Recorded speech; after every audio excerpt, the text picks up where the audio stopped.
தேவன் கொண்டு வந்து தன்னுடைய பரிபூர்ணம் அல்லது தெய்வீகம் அப்படிங்கிற விஷயத்தை கொண்டு வந்து இயேசு கிறிஸ்துக்குள்ள வைக்கிறார். இப்ப நான் ஒரு கேள்வி கேட்கட்டுமா? நமக்குள்ள அந்த தெய்வீகத்தை கொண்டு தேவனால் வைக்க முடியுமா? வாழும்போது போற இஷ்டத்துக்கு வாழ்ந்துட்டு சாகும் போது மட்டும் ஒரு மாதிரி செத்தா போதுமா? இல்ல. ஒவ்வொரு நாளும் பாரும்போது செத்து செத்து செத்து வாழணும். ஹியூமன் வில்ல கொன்னு கொன்னு கொன்னு வாழணும். நான் ஒரு கேள்வி கேட்கிறேன். இந்த ஞானத்தை அறிந்து கொள்ள பவுல் என்ன பண்ணார்? ஒன்னு ரகசியம், இன்னொன்று ரகசியத்தில் உள்ள ஞானம். மூணாவது இது ரெண்டு சேர்த்து படிக்க போறோம். இந்த ரகசியத்துக்குள்ள ஐக்கியம்.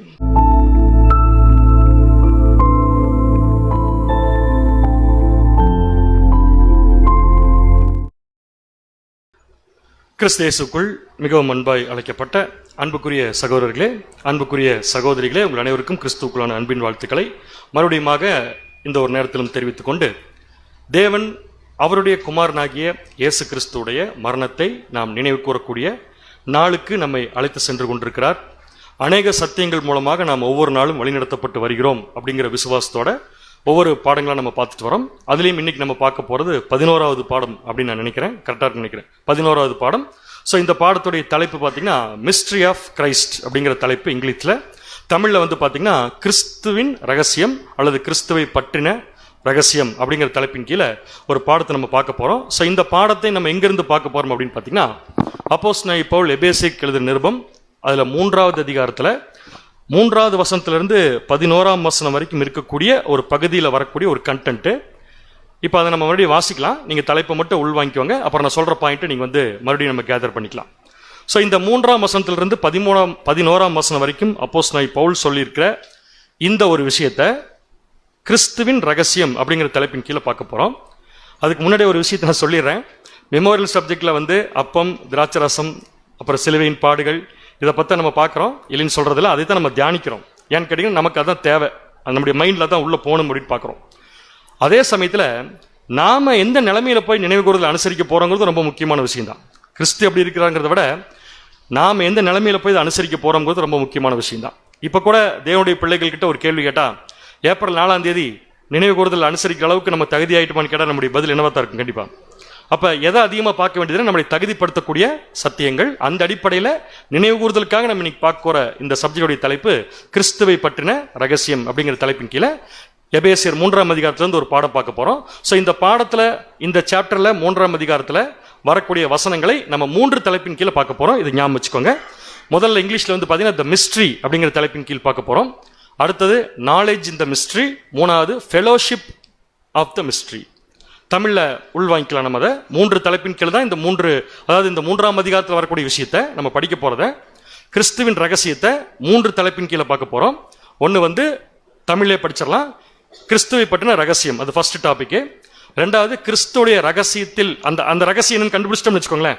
கிறிஸ்துவை பற்றின ரகசியம் என்னன்னு கண்டுபிடிச்சாச்சுன்னா அந்த ரகசியத்தில் இருக்கக்கூடிய ஞானம் என்னன்னு பார்க்க போகிறோம். அதுக்கு அடுத்தது அந்த கிறிஸ்துடைய ரகசியம் என்னன்னு கண்டுபிடிச்சதுக்கு அப்புறம் அதுல இருக்கிற ஐக்கியம் என்ன அப்படிங்கிறது பார்க்க போறோம். உள் வாங்கிட்டீங்களா? ஒரு தடவை சொல்லிடலாமா 3 தலைப்பு என்னன்னு சொல்லிட்டு? முதல்ல கிறிஸ்துவை பற்றின ரகசியம், கரெக்ட். அடுத்தது அந்த ரகசியத்தை கண்டுபிடிச்சிட்டோம்னா அதுக்குள்ள இருக்கிற ஞானம், அறிவு என்னங்கிறத படிக்க போறோம். அதுக்கு அடுத்தது அந்த ரகசியம் என்னன்னு கண்டுபிடிச்சதுக்கு அப்புறம் அதுக்குள்ள இருக்கிற ஐக்கியத்தை பத்தி படிக்க போறோம். ஸோ இது 3மே எங்க இருக்குன்னு படிச்சோம்னா எபேசியர் 3ஆம் அதிகாரத்துல இருக்குன்னு படிச்சோம். முழு வசனங்களையும் நம்ம போடல, இந்த 3 வசனங்களை மட்டும் போடுறேன். வாசிக்கும் போது நம்ம படிச்ச ஒவ்வொரு தலைப்பும் ஒவ்வொரு வசனத்துக்கு கொடுக்க நீங்க பார்க்கலாம். எபேசியர் 3ஆம் அதிகாரம் 3ஆம் வசனம். எபேசியர் 3ஆம் அதிகாரம் 3ஆம் வசனம். அது என்னவெனில், புறஜாதிகள் சுவிசேஷத்தினாலே உடன் சுதந்திரமாய் ஒரே சரீரத்துக்குள்ளானவர்களுமாய் கிறிஸ்துவுக்குள் அவர் பண்ணின வாக்கு தத்தத்திற்கு உடன் பங்காளிகளுமாய் இருக்கிறார்கள் என்கிற இந்த ரகசியத்தை அவர் எனக்கு வெளிப்படுத்தி அறிவித்தார். ஃபர்ஸ்ட் பாயிண்ட் என்ன சொல்லிட்டாருன்னா, இந்த ரகசியத்தை எனக்கு என்ன பண்ணிருக்காருன்னா வெளிப்படுத்தி. இப்ப யார் பேசிட்டு இருக்காங்க? சோ பவுலுக்கு தேவன் என்ன பண்ணிருக்காராமா, ஒரு ரகசியத்தை வெளிப்படுத்தியிருக்காராமா. யாரை பத்தின ரகசியம்? கிறிஸ்துவை பற்றின ரகசியம். நோட் பண்ணிக்கோங்க. அடுத்த டாபிக் என்ன பார்த்தோம் நம்ம? அந்த ரகசியத்தில் உள்ள ஞானம். அதான் 5வது வசனம். வாசிங்க. எபேசியர் 3ஆம் அதிகாரம் 5ஆம் வசனம். அதை நீங்கள் வாசிக்கையில், அந்த கிறிஸ்துடைய ரகசியத்தை நீங்க வாசிக்கையில், கிறிஸ்துவின் ரகசியத்தை குறித்து எனக்கு உண்டாயிருக்கிற அறிவை அறிந்து கொள்ளலாம். ரொம்ப மைன்யூட்டா நோட் பண்ண வேண்டிய வார்த்தைகள். இதுல நிறைய கேள்விகள் இருக்கு. செகண்ட் டாபிக் என்னன்னு பாத்தீங்கன்னா கிறிஸ்துவுடைய ரகசியத்தில் உள்ள ஞானம். இப்ப பவுல் அதை எப்படி எக்ஸ்பிரஸ் பண்றாருன்னா, அந்த ரகசியத்தை பத்தி நான் பேசல, அந்த ரகசியம்ங்கிறது ஒரு ஞானம்னு நான் பேசல, அந்த ரகசியத்துல எனக்கு உண்டாயிருக்கிற அறிவை பத்தி நான் பேசுறேங்கிறார். நல்லா புரிஞ்சுக்கோங்க. அந்த ரகசியத்துல எனக்கு உண்டாயிருக்கிற அறிவை பத்தி அவர் பேசுற, எனக்குன்னா அவருக்கு உண்டாயிருக்கிற அறிவை பத்தி பேசுறாரு. இது செகண்ட் டாபிக். மூணாவது டாபிக் என்ன? எபேசியர் 3ஆம் அதிகாரம். மூணாவது டாபிக் என்ன? அந்த ரகசியத்துக்குள்ள இருக்கிற ஐக்கியம். இந்த மூணு தான் தலைப்பு. இப்ப இந்த ஐக்கியத்தை பத்தி அவர் எக்ஸ்பிரஸ் பண்றார். 11ஆம் வசனம் வாசிங்க. இப்ப எபேசியர் 3ஆம் அதிகாரம் 11ஆம் வசனம். இயேசு கிறிஸ்துவை கொண்டு எல்லாவற்றையும் சிருஷ்டித்த தேவனுக்குள்ளே ஆதி காலங்கள் முதல் மறைந்திருந்த ரகசியத்தினுடைய ஐக்கியம் இன்னதென்று. ஐக்கியம் கூட ஆதி காலம் முதல் மறைஞ்சிருக்குது. எதனுடைய ஐக்கியம்னா நம்ம கண்டுபிடிக்க போற கிறிஸ்துவை பற்றின ரகசியத்தின் ஐக்கியம் இன்னதென்று எல்லாருக்கும் வெளிப்படையாக காண்பிக்கிறதற்கு இந்த கிருபை எனக்கு அளிக்கப்பட்டிருக்கிறது. எல்லாருக்கும் இதை வெளிப்படையாக காண்பிப்பதற்கு இந்த கிருபை எனக்கு என்ன பண்ணப்பட்டிருக்குது? அருளப்பட்டிருக்குன்னு யார் சொன்னா? பவுல். சோ இப்ப அவருக்கு அருளப்பட்ட அந்த கிருபையை அவர் வெளிப்படுத்தி காமிச்சிட்டாரா? அவருக்கு அளிக்கப்பட்ட அந்த கிருபை வெளிப்படுத்தி காமிச்சிட்டாருன்னு கேட்கிறேன். வெளிப்படுத்தி காமிச்சதுனால தான் வசனத்துல அதை நம்ம படிக்கிறோம். சோ என்னென்ன தலைப்பின் கீழே படிக்க போறோம்? ரீகால் பண்ணுங்க. 1 ரகசியம், ரகசியத்தில் உள்ள ஞானம், உள்ள ஐக்கியம். இப்ப நம்ம முதல்ல கண்டுபிடிக்க வேண்டியது என்ன? ரகசியம். கரெக்ட். ரகசியம் என்னங்கிறத கண்டுபிடிக்க போறோம். ரகசியம் என்னங்கிறத கண்டுபிடிக்காம அதுல இருக்கிற ஞானத்தை கண்டுபிடிக்க முடியாது. அதுல இருக்கிற ஐக்கியத்தை நான் ரொம்ப ஸ்பீடா போறேன். ஏன்னா செகண்ட் 2 டாபிக் தான் ரொம்ப முக்கியமானது. இதுல ரகசியங்கிறது நமக்கு நல்லா தெரிஞ்ச விஷயம் தான். ஆனா அதுவும் ஆதி காலம் முதல் மறைஞ்சிருந்ததுனால இப்ப அது பவுல் ஓபன் பண்ணிட்டு ஃபர்ஸ்ட் விஷயம் எதை சொல்றாருன்னா ரகசியம் முதல்ல கண்டுபிடிச்சலாங்கிறார். நீங்க சொல்லுங்க, என்ன ரகசியத்தை பத்தி பவுல் எபேசியர் 3ஆம் அதிகாரத்தில் பேசியிருக்காருங்கிறத கொலேசியர் நிருபத்தில் எழுதியிருக்கார். வாசிக்கலாம். கொலேசியர் 1ஆம் அதிகாரம் 27ஆம் வசனம். கொலேசியர் 1ஆம் அதிகாரம் 27ஆம் வசனம். புறஜாதிகளுக்குள்ளே விளங்கிய இந்த ரகசியத்தில் உள்ள மகிமையின் ஐஸ்வர்யம் இன்னதென்று தேவன் தம்முடைய பரிசுத்தவான்களுக்கு தெரியப்படுத்த சித்தமானார். தேவன் தம்முடைய பரிசுத்தவான்களுக்கு வெளிப்படுத்த என்ன ஆயிட்டாரு?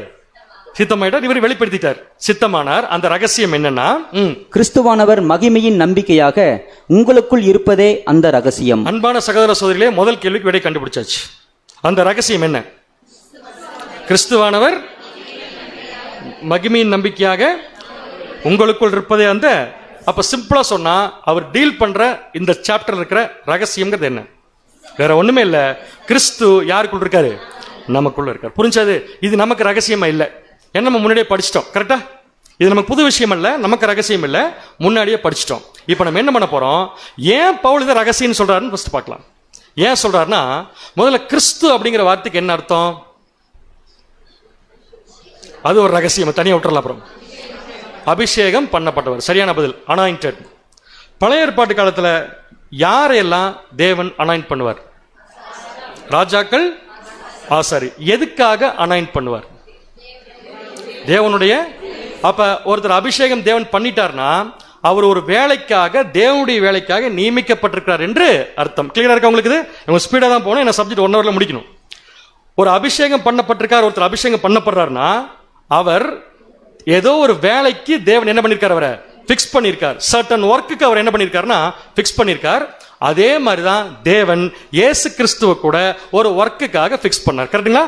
சோ அதனாலதான் இயேசு கிறிஸ்துவுக்கு அனாயிண்டட்ங்கிற பேரை எப்படி தமிழ்ல நம்ம மொழிபெயர்த்து சொல்றோம் பாத்தீங்கன்னா கிறிஸ்து அப்படின்னு சொல்றோம். கரெக்டுங்களா? இப்ப அந்த ரகசியம் என்னன்னா அந்த கிறிஸ்து யாருக்குள்ள இருக்காரமா? நமக்குள்ள இருக்காருங்கிறது ரகசியம். ஏன் ரகசியம்னா கிறிஸ்து நமக்குள்ள இருக்கார், அவர் அனாயிண்ட் பண்ணிருக்கார், அவர் ஒரு ஒர்க் பண்ணிட்டு இருக்கார், தேவன் அவருக்கு ஸ்பெசிபிக்கா ஒரு ஒர்க் கொடுத்திருக்கார். அப்படிங்கிறத பழைய ஏற்பாட்டு காலத்துல பல தீர்க்க தரிசனங்கள் மூலம் தேவன் சொல்லி கூட ஒருத்தருக்குமே அது புரியல. பழைய ஏற்பாட்டுல ஒருத்தருக்குமே புரியலைங்கிறத புதிய ஏற்பாட்டுல ஒருத்தர் வெளிப்படுத்தி காமிக்கிறார். யாருன்னு பாத்தீங்கன்னா அப்போஸ்தலனாகிய பேதுரு. வாசிக்கலாம் பாருங்க. 1 பேதுரு 1ஆம் அதிகாரம் 11ஆம் வசனம். முன்னாடி உட்கார்ந்திருக்கும் ஒரு தாழ்மையான வேண்டுகோள். நீங்க வாசிங்க. இப்ப 1 பேதுரு 1ஆம் அதிகாரம் 11ஆம் வசனம். தங்களில் உள்ள கிறிஸ்துவின் ஆவி கிறிஸ்துவுக்கு உண்டாகும் பாடுகளையும். யாருக்கு உண்டாகும் பாடு? கிறிஸ்துவுக்கு உண்டாகும், இயேசுக்கு இல்ல, கிறிஸ்துவுக்கு உண்டாகும் பாடுகளையும் அவைகளுக்கு பின்வரும் மகிமைகளையும் முன்னறிவித்த போது. அப்ப கிறிஸ்துவுக்கு வரப்போற பாடுகளை பத்தி பழைய ஏற்பாட்டுல தேவன் முன்னாடி என்ன பண்ணிட்டாரு?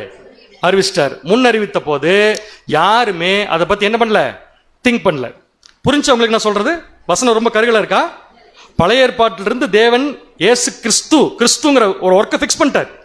ஆனா அது ஏன் பவுல் புதிய ஏற்பாட்டில் வந்து ரகசியம் சொல்றாருன்னா அந்த ஒர்க்கை பத்தி பழைய ஏற்பாட்டில் சொல்லி கூட அது ஒருத்தருக்குமே என்ன ஆகல? புரியல. ஒருவேளை புரிஞ்சிருதுன்னா அவங்க இயேசு கிறிஸ்துவ கண்டிப்பா என்ன பண்ணிருக்க மாட்டாங்க, கொண்டிருக்க மாட்டாங்க. வாசிக்கலாம் 1 கொரிந்தியர் 2:8. 1 கொரிந்தியர் 2:8. அதை இப்பிரபஞ்சத்து பிரபுக்களில் ஒருவனும் அறியவில்லை. ஒருவனும் என்ன பண்ணவில்லை, அறியவில்லை. அறிந்தார்களானால், ஒருவேளை அப்படி தெரிஞ்சிருந்தாங்கன்னா, எதை பத்தி, கிறிஸ்து அப்படிங்கிற விஷயத்தை பத்தி அவங்க அறிந்திருந்தார்களானால், மகிமையின் கர்த்தரை அவர்கள் சிலுவையில் அறைய மாட்டார்களே. மகிமையின் கர்த்தரை அவங்க என்ன பண்ணிருக்க மாட்டாங்க, சிலுவையில் அறைந்திருக்க. அப்ப சிலுவையில் அரைஞ்சிட்டாங்கன்னு என்ன அர்த்தம், அவங்களுக்கு இந்த விஷயம் தெரியல. அவங்களுக்கு இந்த விஷயம் தெரியலன்னு என்ன அர்த்தம், அவங்களுக்கு தேவன் சொல்லி கொடுக்கல. கரெக்டா?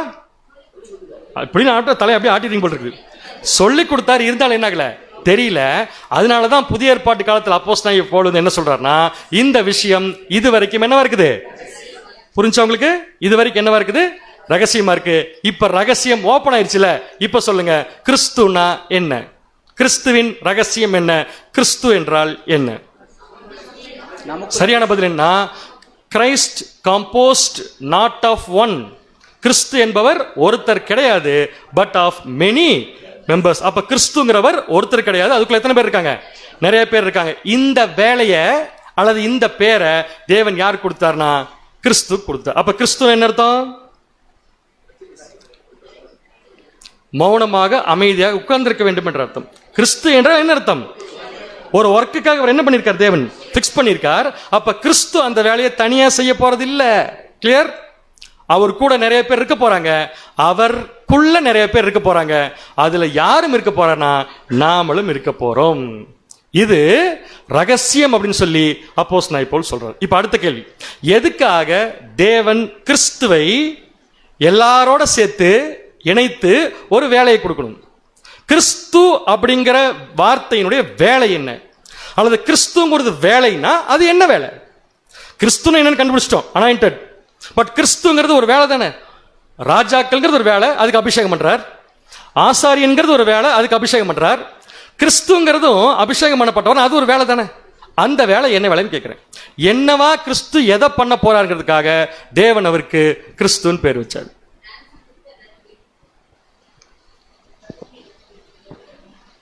நீங்க ransom கொடுத்து உயிர் தெழுப்புறது அப்படிங்கிறது 25 மார்க், ஓகே. ஒரே ஒரு பதில் சகோதரர் சொல்றாரு, ரொம்ப காம்ப்ளிகேட்டடான பதில் இல்ல, சிம்பிளான பதில். என்னன்னு சொல்லி பாத்தீங்கன்னா, அவர் இந்த உலகத்தில் தேவனை வெளிப்படுத்தி காட்ட வேண்டும். இவ்வளவுதானா? அப்படிதான் தோணுது மனசுக்குள்ள. இவ்வளவுதானா? இவ்வளவுதானா இல்ல, இது தொடர்ந்து இன்னும் பல காரியங்கள் இருக்கு. இது எங்க போய் நம்ம கண்டுபிடிக்கலாம்னா, ஏன் கிறிஸ்துங்கிற விஷயத்தை தயவு செஞ்சு பின்னாடி இருக்கலாம், முன்னாடி வாங்க. அப்படியே பின்னாடியே போயிட்டு இருக்கோம், முன்னாடி வாங்க. சோ கிறிஸ்துங்கிற பேருக்கு முன்னாடி இவ்வளவு இடம் இருக்கு, காலியா இருக்கு, வாங்க.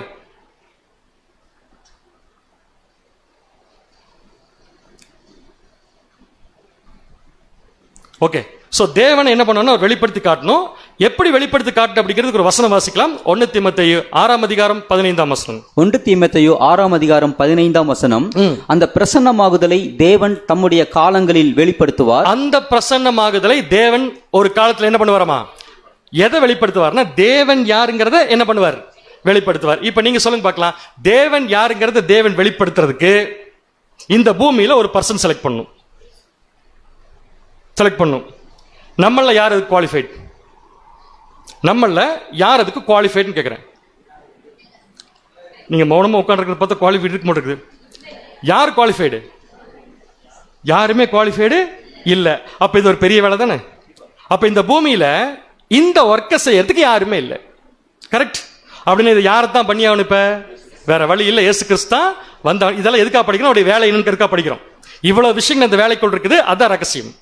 சோ தேவன் என்ன பண்ணிட்டார்னா, பூமியிலிருந்து யாரையும் செலக்ட் பண்ணி தன்னை வெளிப்படுத்தி காமிக்க யூஸ் பண்ண முடியாதுங்கிறதுக்காக பரலோகத்திலிருந்து தன்னுடைய ஒரே பேரான குமாரனை, இன்னும் தெளிவா சொல்ல போனா வார்த்தை லோகோஸ் என்கிற தன்னுடைய மகனை என்ன பண்றாருன்னா அவர் பூமிக்கு அனுப்புறாரு. வாசிக்கலாம். யோவான் 1:14. யோவான் 1:14. அந்த வார்த்தை மாம்சமாகி. இப்ப இந்த வார்த்தை யாரு? இயேசு கிறிஸ்து. என்னவாயிட்டார் இப்ப? மாம்சமாகி கிருபையினாலும் சத்தியத்தினாலும் நிறைந்தவராய் நமக்குள்ளே வாசம் பண்ணினார். இந்த சப்ஜெக்ட் எல்லா பாயிண்ட் இந்த ரெண்டு லைன்ல முடிச்சது. பட் இப்ப நமக்கு புரியாது. ஒரு விஷயம் புரியும், தேவன் தன்னை வெளிப்படுத்தி காண்பிக்கிறதுக்கு பூமியில யாரையுமே செலக்ட் பண்ண முடியல. சோ தன்னுடைய ஒரே பேரான குமாரனை இந்த பூமிக்கு அனுப்புறாரு. அவர் போய் என்ன பண்ணிட்டாருன்னா, வாசிங்க, தொடர்ந்து வாசிங்க. இப்ப நமக்குள்ளே வாசம் பண்ணாரு. அடுத்தல இருந்து வாசிங்க. அவருடைய மகிமையை கண்டோம். அவருடைய மகிமையை நாம் கண்டோம். யாருடைய மகிமை? இயேசு கிறிஸ்துடைய மகிமையை கண்டோம். தேவனுடைய மகிமை கண்டோம். யார் மூலமா கண்டோம்? கிளியர், புரிஞ்சவங்களுக்கு? மகிமை கண்டோம். அது பிதாவுக்கு ஒரே பேரானவருடைய மகிமைக்கு ஏற்ற மகிமையாகவே இருந்தது. புரிஞ்சு? அந்த மகிமை பிதாவுடைய மகிமைக்கு ஏற்ற மகிமையானது. இப்ப அடுத்த கேள்வி, ஏன் இயேசு கிறிஸ்து செலக்ட் பண்ணி இந்த வேலையை கொடுத்தாரு? அதாவது மனுஷ ரூபத்துல இயேசு கிறிஸ்து வந்து தெய்வீக சுபாவத்தில் இருக்கிற தேவனுடைய தன்மை வெளிப்படுத்தி காமிப்பதற்கு நம்ம யாரும் தகுதியில்லைன்னு சொல்லிட்டோம். அப்ப இயேசு கிறிஸ்து வந்தான்னு புரிஞ்சுக்கிட்டோம். இது ரகசியம் தெரிஞ்சுக்கிட்டோம். ஆனா என்னுடைய கேள்வி, ஏன் இயேசு கிறிஸ்துவால மட்டும் அது முடிச்சது? சகோதரர் சொல்றாரு பரிபூர்ணமான மனுஷன். உங்க உங்க உங்க ஆன்சர் வந்து ஒரு 50% கரெக்ட். பரிசுத்தமானவர். அந்த இதுக்கு பதில் 2. இந்த 2 பதில் நம்ம செய்ய முடியாம திகைக்கிறோம். அதனாலதான் தேவன் அவரை செலக்ட் பண்ணிட்டார். இந்த 2ஐயும் நம்ம செஞ்சோம்னா we are qualified. at the same time அந்த 2ஐயும் நம்ம செய்யாம சபையாக முடியாது. அந்த 2, 1 he must be perfect. சகோதரர் சொன்ன மாதிரி பரிபூர்ணமா இருக்கணும். நம்ம பரிபூர்ணமா ஃபுல்லா இல்ல, பாவத்தில் இருக்கிறோம். Percentage of perfectness vary from people to people. கரெக்டா? ஒவ்வொருத்தருக்குள்ள மாறும் எவ்வளவு பர்சன்டேஜ்ங்கிறது. ஆனா ரெண்டாவது பாயிண்ட் என்னன்னா, பரிபூர்ணமா முழுசா இல்லாட்டி கூட பரவாயில்ல, தேவன் பரிபூர்ணமாக்கிறார் பரிசுத்தாவி கொடுத்து. ஆனா யார் ஒருத்தர் ஃபுல்லா தங்களை தேவனுக்கு அர்ப்பணிக்கிறாங்களோ அவங்களால மட்டும்தான் தேவனை வெளிப்படுத்தி காண்பிக்கும். இப்ப நான் நம்ம பாயிண்ட்டுக்கு வந்துடலாமா? மெமோரியல் அனுசரிக்க போறோம். 2 பாயிண்ட் முக்கியம். 1 பர்ஃபெக்ஷன் இல்ல, ஒத்துக்கிறோம், பாவிதான். ஆனா பர்ஃபெக்ஷன் நோக்கி போயிட்டு இருக்கோம். செகண்ட் பாயிண்ட், இயேசு கிறிஸ்துவை ஏன் தேவன் செலக்ட் பண்ணி தன்னை அவர் மூலமா வெளிப்படுத்தி காமிச்சார்னா, அதுக்கு ஒரே காரணம் 100% இயேசு கிறிஸ்து தன்னை முழுசும் தேவனுக்கு என்ன பண்ணார்னு ஒப்பு கொடுத்தார். இந்த மைண்டை தேவன் இயேசு கிறிஸ்து ஒப்பு கொடுக்கறதுக்கு முன்னாடியே என்ன பண்ணிட்டாருன்னு கண்டுபிடிச்சிட்டார். சோ கண்டுபிடிச்ச உடனே போப்பான்னு அனுப்புறாரு. இயேசு கிறிஸ்து பரலோகத்துல வேற ரூபத்தில் இருந்தவர் பர்ஃபெக்ட் எர்த்தன் வெசல் அப்படின்னு சொல்லி வர்றாரு. தமிழ்ல எப்படி பேர் சொல்றது? பர்ஃபெக்ட் எர்த்தன் வெசல்னா எப்படி சொல்ற தமிழ்ல? பரிபூர்ணமாக பூமிக்குரிய ஒரு பாத்திரமாக என்ன பண்றாருன்னா வராரு. வந்து அப்படியே வேலை செய்ய ஆரம்பிச்சிட்டாருன்னா இல்ல இல்ல, அப்படியே வந்து வேலை செஞ்சா தேவனுடைய சர்வ மகிமையும் காண்பிக்க முடியாது, இயேசு கிறிஸ்துவாலும் காமிக்க முடியாது. சோ தேவன் என்ன பண்றாருன்னா, அவர் பூமிக்கு வந்த உடனே தன்னுடைய டிவைன் பவரை அந்த எர்த்தன் வெசல்குள்ள வைக்கிறார். அதாவது பூமிக்குரிய அந்த பரிபூர்ண பாத்திரத்துக்குள்ள தேவன் கொண்டு வந்து தன்னுடைய பரிபூர்ணம் அல்லது தெய்வீகம் அப்படிங்கிற விஷயத்தை கொண்டு வந்து இயேசு கிறிஸ்துக்குள்ள வைக்கிறார். இப்ப நான் ஒரு கேள்வி கேட்கட்டுமா? நமக்குள்ள அந்த தெய்வீகத்தை கொண்டு தேவனால் வைக்க முடியுமா? ஸ்லோ மோஷன்ல தலையாடக்கூடாது.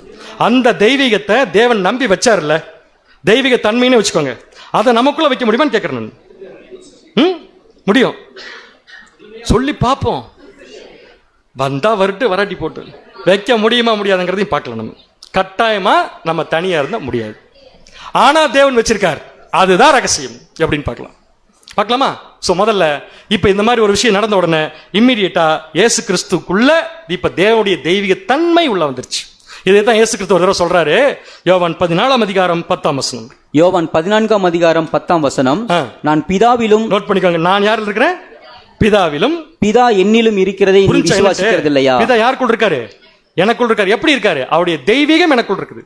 எனக்குள்ள இருக்குன்னா யாருக்குள்ள வேணாலும் வைக்க மாட்டார், எனக்குள்ள வச்சார். ஏன் எனக்குள்ள வச்சார்னா அதுக்கு 2 காரணம். 1 பர்ஃபெக்ட், இன்னொன்னு சரண்டர். எத்தனை % கொண்டு வச்சிட்டார். இப்ப டிவைன் பாத்திரத்துக்குள்ள இந்த தெய்வீக தன்மை இருக்கிறதுனால தைரியமா சொல்றாரு, பிதா என்னிலும் இருக்கிறதை நீ விசுவாசிக்கவில்லையா? கொஸ்டின் புரிஞ்சா உங்களுக்கு? அப்ப இயேசு கிறிஸ்துக்குள்ள யார் இருந்தா? பிதா. சோ இப்ப பிதா இயேசு கிறிஸ்துக்குள்ள வந்ததுனால இயேசு கிறிஸ்துடைய லைஃப் சந்தோஷமா இருக்குமா, பாடுகளா இருக்குமா? கொஸ்டின் நல்லா உள்வாங்கிக்கோங்க. இயேசு கிறிஸ்துடைய 3 வருஷ வாழ்க்கை தான். தேவனுடைய தெய்வீகம் உள்ள வந்த உடனே இயேசு கிறிஸ்துவின் வாழ்க்கை சந்தோஷமா இருக்குமா, பாடுகளா இருக்குமா? எதுக்கும் பாடுகள்னு சொல்லி வச்சிடலாம். ஏன்னா பாடுகள் நோக்கி தான் போயிட்டு இருக்கோம். அதனால பாடுகள் என்ன பண்ணிடலாம்? உண்மையான பதில் பாடுகள் தான். என்ன பாடுகள்னா சகோதரர் எழுதுறாரு பாருங்க. Of course the life of the father in that earthen vessel, அதாவது பிதாவுடைய ஜீவன் பூமிக்குரிய பாத்திரமா இப்ப வந்திருக்கிற இயேசு கிறிஸ்துக்குள்ள போனதுங்கிறது வேற ஒண்ணுமே இல்ல, பாடுகள் அப்படின்னு சொல்லிட்டாரு. ஏன் சொல்லுங்க பார்க்கலாம். இது கொஞ்சம் யோசிக்க வேண்டிய விஷயம் தான். ஏன் நமக்குள்ள வந்தாலும் நம்மளால தாங்க முடியாது, பாடுகள் தான். ஏன்னு கேட்டா தேவன் தெய்வீக தன்மையில் இருக்கார். நம்முடைய பாத்திரம் பூமிக்குரிய பாத்திரம், கரெக்டா? இந்த பூமிக்குரிய பாத்திரத்துக்கு என்ன பேர் வச்சிருக்கிறோம்? மாம்சம். கரெக்ட், மாம்சம். கரெக்டா? இப்ப சொல்லுங்க, இந்த மாம்சத்துக்குள்ள தெய்வீகம் வந்துச்சுன்னா சந்தோஷமாவா போகும் வாழ்க்கை?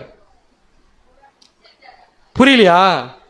இந்த தெய்வீகம் அப்படிங்கிற விஷயம் நமக்குள்ள வந்துச்சுன்னா, தெய்வீகத்தன்மை நமக்குள்ள வந்துருச்சுன்னா கண்டிப்பா நம்முடைய வாழ்க்கை சந்தோஷமா போகாது.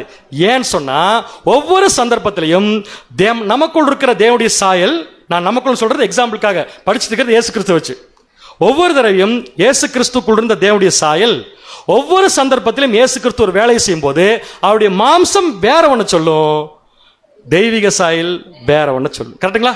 இந்த பாடம் அவருக்கு இருந்திருக்குமா இருக்காதா? அப்ப தேவனுடைய நீதின்னு ஒன்று இருக்கு இல்லையா, அதை இயேசு கிறிஸ்து நிறைவேற்றணும்ல. இந்த நீதி எல்லாம் வேற ரூபத்தில் இயேசு கிறிஸ்து இருக்கும்போது சொன்னதே அவர் தான். தேவனுடைய நீதியை ஜனங்களுக்கு இதுக்கு முன்னாடி சொன்னதே இயேசு கிறிஸ்து தான். ஒத்துக்கிறீங்களா? அதையே அப்படின்னா அதே இயேசு கிறிஸ்து இந்த பூமியில் வந்து வாழும்போது அதே நியாயப்பிரமாணத்தில் இருக்கிற ஒவ்வொரு கட்டளையும் நிறைவேற்ற முற்படும் போது அவருக்குள்ளேயும் சில கிரியைகள் என்ன பண்ணியிருக்கோம், வேலை செஞ்சிருக்கோம். அதை எல்லாத்தையும் ஒவ்வொரு தடவை இயேசு கிறிஸ்து ஜெயிப்பார்ல, ஜெயிக்கிறதுக்கு முன்னாடி ஒரு போராட்டம் வரும்ல, அந்த போராட்டம் தொடர்ந்து ஒரு வாழ்க்கையில் என்ன இருக்கும், இருந்துகிட்டே இருக்கும். அதனாலதான் எழுதுறாரு, தேவனுடைய சாயல் ஒரு எர்த்தன் வெசல் இருந்துட்டு தேவனுடைய நீதி நிறைவேற்றும் போது குறுக்கால கண்டிப்பா என்ன வரும்? இப்ப யார் ஜெயிப்பா?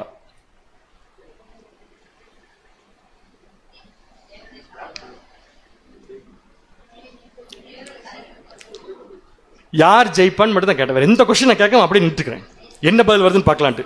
கண்டிப்பா இயேசு கிறிஸ்துக்கு இப்படி ஒரு சிச்சுவேஷன் வந்தா டெஃபினட்டா இயேசு கிறிஸ்து ஜெயிப்பார். இது பதில், ஒரு பதில். அடுத்தது, இதே சிச்சுவேஷன் நமக்கு வந்தா, நமக்கு வந்துட்டு தான் இருக்குது, வரலன்னு சொன்னீங்கன்னா என்னால் ஏற்றுக்கொள்ள முடியாது.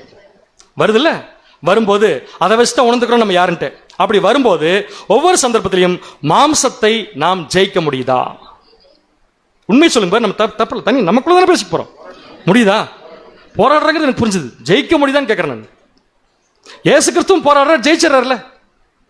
நம்மளால முடியுமா முடியாதா? முடியறது இல்லை இல்லையா? ஏன் இயேசு கிறிஸ்துவால முடியுது, ஏன் நம்மளால முடியறது இல்லை? அவர் பரிபூர்ண மனுஷன், நம்ம அபரிபூர்ண மனுஷன் சொல்லவே சொல்லாதீங்க. ஏன்னா நமக்குள்ளேயும் இருக்கு, நீங்க தான் சொல்லியிருக்கீங்க அந்த தெய்வீக தன்மை. சோ ஒத்துக்க மாட்டாதீங்க. அப்படின்னா ஏன் முடியறது இல்லைன்னா, இயேசு கிறிஸ்துவுக்கு இந்த மாதிரி சிச்சுவேஷன் வந்துச்சுன்னா, மாம்சம் ஏதாவது தூண்டுச்சுன்னா, தூண்டுனா அந்த செகண்ட் அழிச்சிருவாரு. எர்த்தன் வெசலா தான் வந்திருக்காரு அவரு, அவருக்குள்ள வராதுன்னு சொல்ல முடியாது. வரும், வழி தெரியாம அழிச்சிருவாரு. எதை வச்சு அழிப்பார்னா, அவருக்குள்ள கொழுந்து விட்டு எரியக்கூடிய தேவனுடைய தெய்வீக தன்மை என்கிற பக்தி வைராக்கியம் கொழுந்து விட்டு எரிஞ்சிட்டு இருக்குமாமா. அப்படி எரியும் போது வரக்கூடிய சின்ன சின்ன விஷயங்களை இயேசு கிறிஸ்து ஈஸியா என்ன பண்ணிடுவார்னா தகர்த்தெறிஞ்சிட்டு போயிட்டே இருப்பார். இதுதான் கிறிஸ்துங்கிற வார்த்தைக்குள் இருக்கிற இவ்வளவு பெரிய ரகசியம் உள்ள இருக்குது. வாசிக்கலாம் பாருங்க, இயேசு கிறிஸ்துவே சொல்றார். சங்கீதம் 69:9. சங்கீதம் 69ஆம் அதிகாரம் 9ஆம் வசனம். உம்முடைய வீட்டை குறித்து உண்டான பக்தி வைராக்கியம் என்னை பட்சித்தது. புரிஞ்சா உங்களுக்கு? உம்முடைய வீட்டை, இதுக்கெல்லாம் சப்ஜெக்ட் நம்ம தனியாக பார்த்துட்டோம். புதிய ஏற்பாட்டில் எப்படி எப்படிலாம் இயேசு கிறிஸ்து ஒர்க் பண்ணாருன்னு சொல்லிட்டு. ஆனா என்ன விஷயம் அவரை ஆக்டிவேட் பண்ணுதுன்னு சொல்லி பாத்தீங்கன்னா, அந்த பூமிக்குரிய பாத்திரத்துக்குள்ள செயல்படக்கூடிய தேவனுடைய தெய்வீக திட்டமானது தேவனை வெளிப்படுத்துறதுக்கு முற்படும் போது ஒவ்வொரு சந்தர்ப்பத்திலும் இயேசு கிறிஸ்து தன்னுடைய பக்தி வைராக்கியத்தின் மூலம், கொழுந்து விட்டு எறியக்கூடிய பக்தி வைராக்கியத்தின் மூலம் அதை என்ன பண்ணிருக்காருன்னா ஓவர் கம் பண்ணி பண்ணி பண்ணி என்ன பண்ணிருக்காரு, வந்திருக்காரு. இதைய நாம நல்லாருடைய வாழ்க்கையில பார்க்கலாம். இது ஏன் நமக்குள்ள நடக்க மாட்டேங்குதுன்னா, அந்த கொழுந்து விட்டு எரியக்கூடிய ப்ராசஸ்ல நிறைய வீக்னஸ் நம்ம வச்சிருக்கிறோம். பாருங்க, இப்ப எப்படி எரியுதுன்னு பார்க்கலாம் பாருங்க. இப்ப யோவான் 18:37. யோவான் 18ஆம் அதிகாரம் 37ஆம் வசனம். அப்பொழுது பிலாத்து அவரை நோக்கி, இதெல்லாம் நம்ம படிச்ச விஷயம் தான், அதனால டைரக்டா பாயிண்ட்க்கு வந்துடலாம். பிலாத்து அவரை நோக்கி, அப்படியானால் நீ ராஜாவோ என்றான். இயேசு பிரதியுத்தரமாக, நீர் சொல்லுகிறபடி நான் ராஜா தான். ஆமாப்பா, நான் யாரு தான் நீங்க சொல்லுங்க பிரதர். யாருக்காது தேவனுடைய பிள்ளைகளுக்கு உண்மையாவே இதான் சிச்சுவேஷன், இதான் உண்மை. ஆனா உலகத்தில் இருக்கிற ஒரு ராஜா உட்கார்ந்து ஒரு கேள்வி கேட்கும் போது ஆமான்னு சொல்ற தைரியம் நீ நமக்கு எத்தனை பேருக்கு இருக்கு? கலெக்டரா, நீ என்ன பெரிய கலெக்டரா அப்படின்னு கேட்டா ஆமான்னு சொல்றது நமக்கு எத்தனை பேருக்கு இருக்கு? நம்ம கலெக்டர் இல்ல தெரியுமா, நம்ம கலெக்டர் இல்ல. கடைசியா சொல்ற சப்ஜெக்ட் நம்ம யாருன்னு, கலெக்டருக்கு மேல. இப்ப கலெக்டர் வந்து கேட்கறா, நீ என்ன பெரிய கலெக்டரான்னு, என்ன பதில் சொல்லுவோம் நம்ம? கலெக்டர் கிடையாதுங்க, நான் உங்களவுக்குலாம் படிக்கலீங்க, இருந்தாலுங்க அப்படின்னு போட்டா அது கொழுந்து விட்டு எரியல, அவ்வளவுதான், தண்ணி ஊத்தி அணைச்சாச்சு, முடிஞ்சது. அங்க பாருங்க பதில் பாருங்க. சத்தியத்தை குறித்து சாட்சி கொடுக்க நான் பிறந்தேன். சத்தியத்தை குறித்து சாட்சி கொடுக்க நான் பிறந்தேன். இதற்காகவே இந்த உலகத்தில் வந்தேன். இதற்காகத்தான் இந்த உலகத்துக்கு வந்திருக்கிறேன். அடுத்தது, சத்தியவான் எவனும் என் சத்தம் கேட்கிறான் என்றார். ரோம ஜனங்கள் ஓ சத்தத்தை கேட்கறதுனால நீ ராஜானா, சத்தியத்தை கேட்கக்கூடிய என் ஜனங்களுக்கு நான் இப்பவே ராஜாதான். கொழுந்து விட்டு எரியுது. இந்த ஒரு தமிழ்ல சொல்ல போனா, நம்ம ஸ்லாங்ல சொல்ல போனா ஃபயர் அப்படின்னு சொல்ல முடியா, அந்த அந்த கொழுந்து விட்டு எரியுற விஷயம் இயேசு கிறிஸ்துக்கு ஒவ்வொரு சந்தர்ப்பத்திலையும் வரும்போது அவர் ஈஸியா என்ன பண்ணிட்டார்னா, மாம்சத்தின் கிரியைகளை அழிச்சு முடிச்சுட்டு சிலுவையில போய் தேவன்கிட்ட சொல்றாரு, தேவனே பர்ஃபெக்டா நீங்க கொடுத்த வேலை என்ன பண்ணிட்டேன், செஞ்சு முடிச்சிட்டேன். வாசிங்க இப்ப யோவான் 17:4 பூமியிலே நான் உம்மை மகிமைப்படுத்தினேன், முடிச்சிட்டேன். அப்படின்னு என்ன அர்த்தம்? நீங்க யாருன்னு பூமியில வெளிப்படுத்தி காமிச்சு, இதான கிறிஸ்துடைய வேலை, இதுக்கு தான் அபிஷேகம் பண்ணப்பட்டாரு, நான் செஞ்சு முடிச்சிட்டேன்னு சொல்றாருன்னா கண்டிப்பா அதை அவர் என்ன பண்ணிருக்கோம், முழுமையாக நிறைவேற்றி முடிச்சிருக்கணும். சோ இதோட கிறிஸ்துடைய வேலை முடிஞ்சுல, இதோட கிறிஸ்துடைய வேலை முடிஞ்சுல.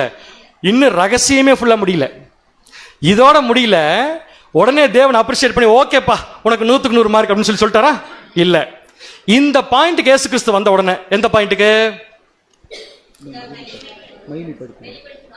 மகிமை வெளிப்படுத்தி காமிச்சதுக்கு அப்புறமா தேவன் அவரை சும்மா விடல, இதுக்கப்புறம் ஒரு வேலை வச்சிருக்க. இது வரைக்கும் தேவன் வெயிட் பண்ணிட்டு இந்த ஸ்டேஜுக்கு இயேசு கிறிஸ்து வந்த உடனே இதுக்கப்புறம் இயேசு கிறிஸ்து இன்னொரு வேலைக்கு அப்பாயின்ட் பண்றார். அந்த வேலை என்ன என்றால் வாசிக்கலாம். எபேசியர் 1:23. எபேசியர் 1:23 சரீரமான சபைக்கு இப்ப தலை முடிஞ்சது.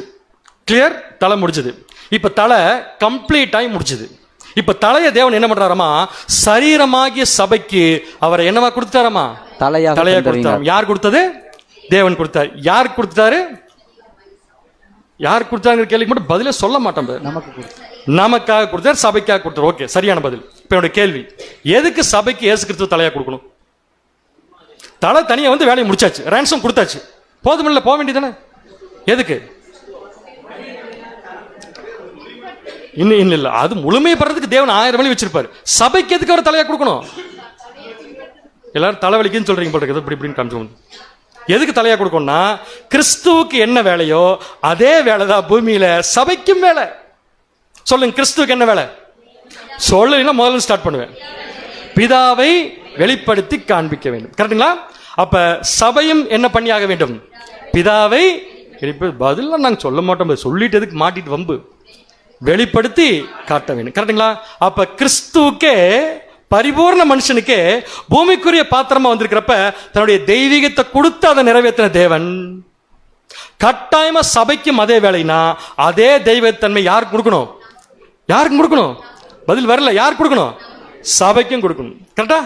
சபைக்கும் கொடுக்கணும். அப்படி கொடுக்கணும்னா கொடுக்கிற அளவுக்கு சபை முதல்ல பர்ஃபெக்டா இருக்கா? தேவனுடைய தெய்வீங்கிற விஷயத்த நமக்குள்ள கொண்டு வந்து வைக்கிற அளவுக்கு நம்ம பர்ஃபெக்டா இருக்கிறோமா? இருக்கிறேன்னா பதில் சொல்லுங்க, இல்லைன்னு இல்லைன்னு சொல்லுங்க. இல்ல அப்படின்னு நமக்கு அதை கொடுக்க முடியாது. நமக்கு அதை கொடுக்க முடியாது. நீங்க தான் சொல்றீங்க இல்லைன்ட்டு, அப்ப நமக்கு அதை கொடுக்க முடியாது. இல்ல, அப்ப நமக்கு அதை கொடுக்க முடியாதுன்னா அப்ப நாம எப்படி இயேசு கிறிஸ்துக்கு, நமக்கு இயேசு கிறிஸ்து மூலமா நம்ம கொடுக்கப்பட்ட வேலையை செஞ்சு முடிக்கிறது? அதுக்கு தான் தேவன் ஒரு ஆப்ஷன் வச்சிருக்காரு. என்ன ஆப்ஷன் தெரியுமா? உங்களுக்கு கொடுக்க முடியாது, ஆனா உங்களை இயக்க முடியும். எப்படி இயக்க முடியும்னா, நான் என் பையனுக்கு இல்ல, பூமியில வந்து வாசம் செய்த அந்த பூமிக்குரிய பாத்திரமா இருக்கிற என் மகனுக்கு நான் கொடுத்த வேலையை செஞ்சு முடிக்கிறதுக்கு, நான் யாருன்னு காமிக்கிறதுக்கு என்ன கொடுத்தனோ அதை கரெக்டா செஞ்சு முடிச்சதுனால அந்த பர்ஃபெக்ஷன் இப்ப யாருக்குள்ள போயிருச்சு? என் மகனுக்குள்ள போயிருச்சு. கிளியர்? என் மகனுக்குள்ள போயிருச்சு, இயேசு கிறிஸ்துக்குள்ள போயிருச்சு. இந்த இயேசு கிறிஸ்துக்குள்ள போன விஷயத்த சபைக்கு எக்ஸிக்யூட் பண்றது கொடுக்க முடியாது. ஏன்னா நாம தனியா பார்த்தா ஒவ்வொருத்தரும் பயங்கரமான பாவிகள். So not possible. அப்ப எப்படி வேலையை செஞ்சு முடிக்கிறது அப்படின்னா வேற வழி இல்ல. ஏற்கனவே பர்ஃபெக்ட்னஸ் யாருக்குள்ள இருக்குதோ அவரை கொண்டு நம்மளோட அட்டாச் பண்ணி விட்டாச்சுன்னா அந்த பர்ஃபெக்ஷன் யாருக்குள்ள வந்துடும்? நமக்குள்ள. அதனாலதான் தேவன் நமக்கு கிறிஸ்து என்னவா கொடுத்திருக்காராமா? சரியான பாயிண்ட் எழுதுறார் பவுல். அந்த இங்கிலீஷ்ல வார்த்தை வாசிக்கலாம். Jesus is the head in whom resides all the perfection of church. சபைக்குன்னு தனியா பரிபூரணம் கிடையாது, அதை கொடுக்க முடியாது. சபை அதை அடையணும். அப்ப சபை அந்த பரிபூரணத்தை அடையணும்னா அது வரைக்கும் சபையை செயல்படுத்துவதற்கு கிறிஸ்து மூலமாகத்தான் அந்த பரிபூரணம் என்ன பண்ணப்படுதுன்னா நமக்கு கொடுக்கப்படுது. சோ எல்லாம் ஞாபகம் வச்சுக்கோங்க, எதுக்காக தேவன் கிறிஸ்துவ நமக்கு தலையா கொடுத்தாருன்னா வேற எந்த காரணம் இல்ல, அந்த பரிபூரணத்தை அவர் மூலமாக நம்ம என்ன பண்ணிக்கிறோம், பெற்றுக்கொள்றோம். இப்ப வசன வாசிங்க, ரொம்ப பர்ஃபெக்டா இருக்கும். கொலோசியர் 1 18-19. கொலோசியர் 1 18-19 வசனங்கள். அவரே சபையாகிய சரீரத்துக்கு தலையானவர். யாரு? யாருங்க? இயேசு கிறிஸ்து. எதுக்கு எதுக்கு எதுக்கு அவர் தலையாக்கினார்? இப்பதான் சொல்லி முடிச்சார். எதுக்கு தலையாக்கினாரு? பிதாவாகிய தேவனை மகிமைப்படுத்துறதுக்கு. அவரை முடிச்சிட்டார். எப்போ? எதுக்கு நமக்கு தலையா கொடுத்தாருன்னு நான் கேட்டேன். சரீரம் தனியா இந்த தெய்வீக தன்மை வாங்க முடியாது. சரீரம் அந்த அளவுக்கு பர்ஃபெக்ட் இல்ல. அதனால அந்த பர்ஃபெக்ட்னஸ் நமக்கு என்ன வேணுமோ, என்ன தெய்வீகத்தன்மை வேணுமோ அதை பூரா நமக்கு கொடுக்கறதுக்கு நம்மளையெல்லாம் ஒன்னா சேர்த்து நமக்கு தலையான இயேசு கிறிஸ்து கொடுத்தாச்சுன்னா, இயேசு கிறிஸ்து நமக்கு தலையாயிட்டார்னா அந்த பரிபூரணம் யாருக்குள்ளே வந்துடும்? நமக்குள்ளே வந்துடும். இப்ப சொல்லுங்க, நம்மள பரிபூர்ணமானவர்களா? நம்மள பர்ஃபெக்ட் பீப்புளா? தலையாற்றல் கூட சவுண்ட் வராம தலையாற்றுறது நம்மளுக்கு கூட பெரிய ஆளுக்காரு. நம்மள பரிபூர்ணமானவர்களா? ஆமா. யாருக்குள்ள?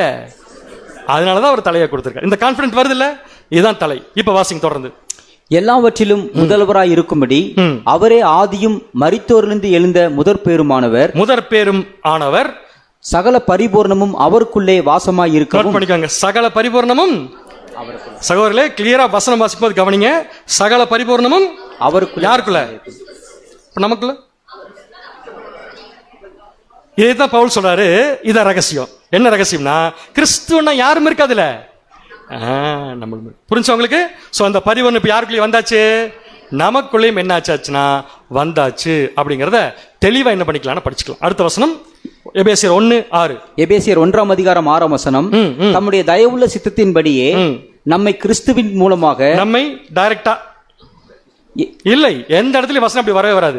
நம்மை கிறிஸ்துவின் மூலமாக நமக்கு சுவிகார புத்திரராகும்படி முன்குறித்திருக்கிறார். அப்ப அப்பாவை அப்பான்னு கூப்பிடுற வாய்ப்பு கூட இப்ப நம்ம வாய்க்கு ஏன் கிடைச்சிருக்குன்னா அவர் நமக்கு தலையா இருக்கிறதுனால மட்டும்தாங்கிறத மறந்துட. புரிஞ்சுங்க உங்களுக்கு?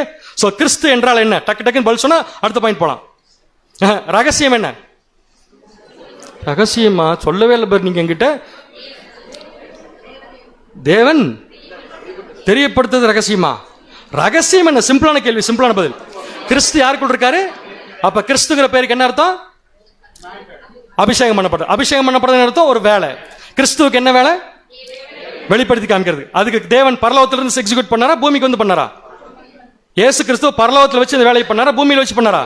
பூமியில வரும்போது இயேசு கிறிஸ்து என்ன பாத்திரமா மாறிறாரு? பூமிக்குரிய பாத்திரம். அந்த பூமிக்குரிய பாத்திரம் தனியா இந்த வேலையை செஞ்சு முடிக்க முடியுமா? அப்ப தேவன் அது கூட என்ன ஆட் பண்றாரு? தெய்வீக சாயல். அதை ஆட் பண்ணும்போது இயேசு கிறிஸ்து என்ன பண்றாரு?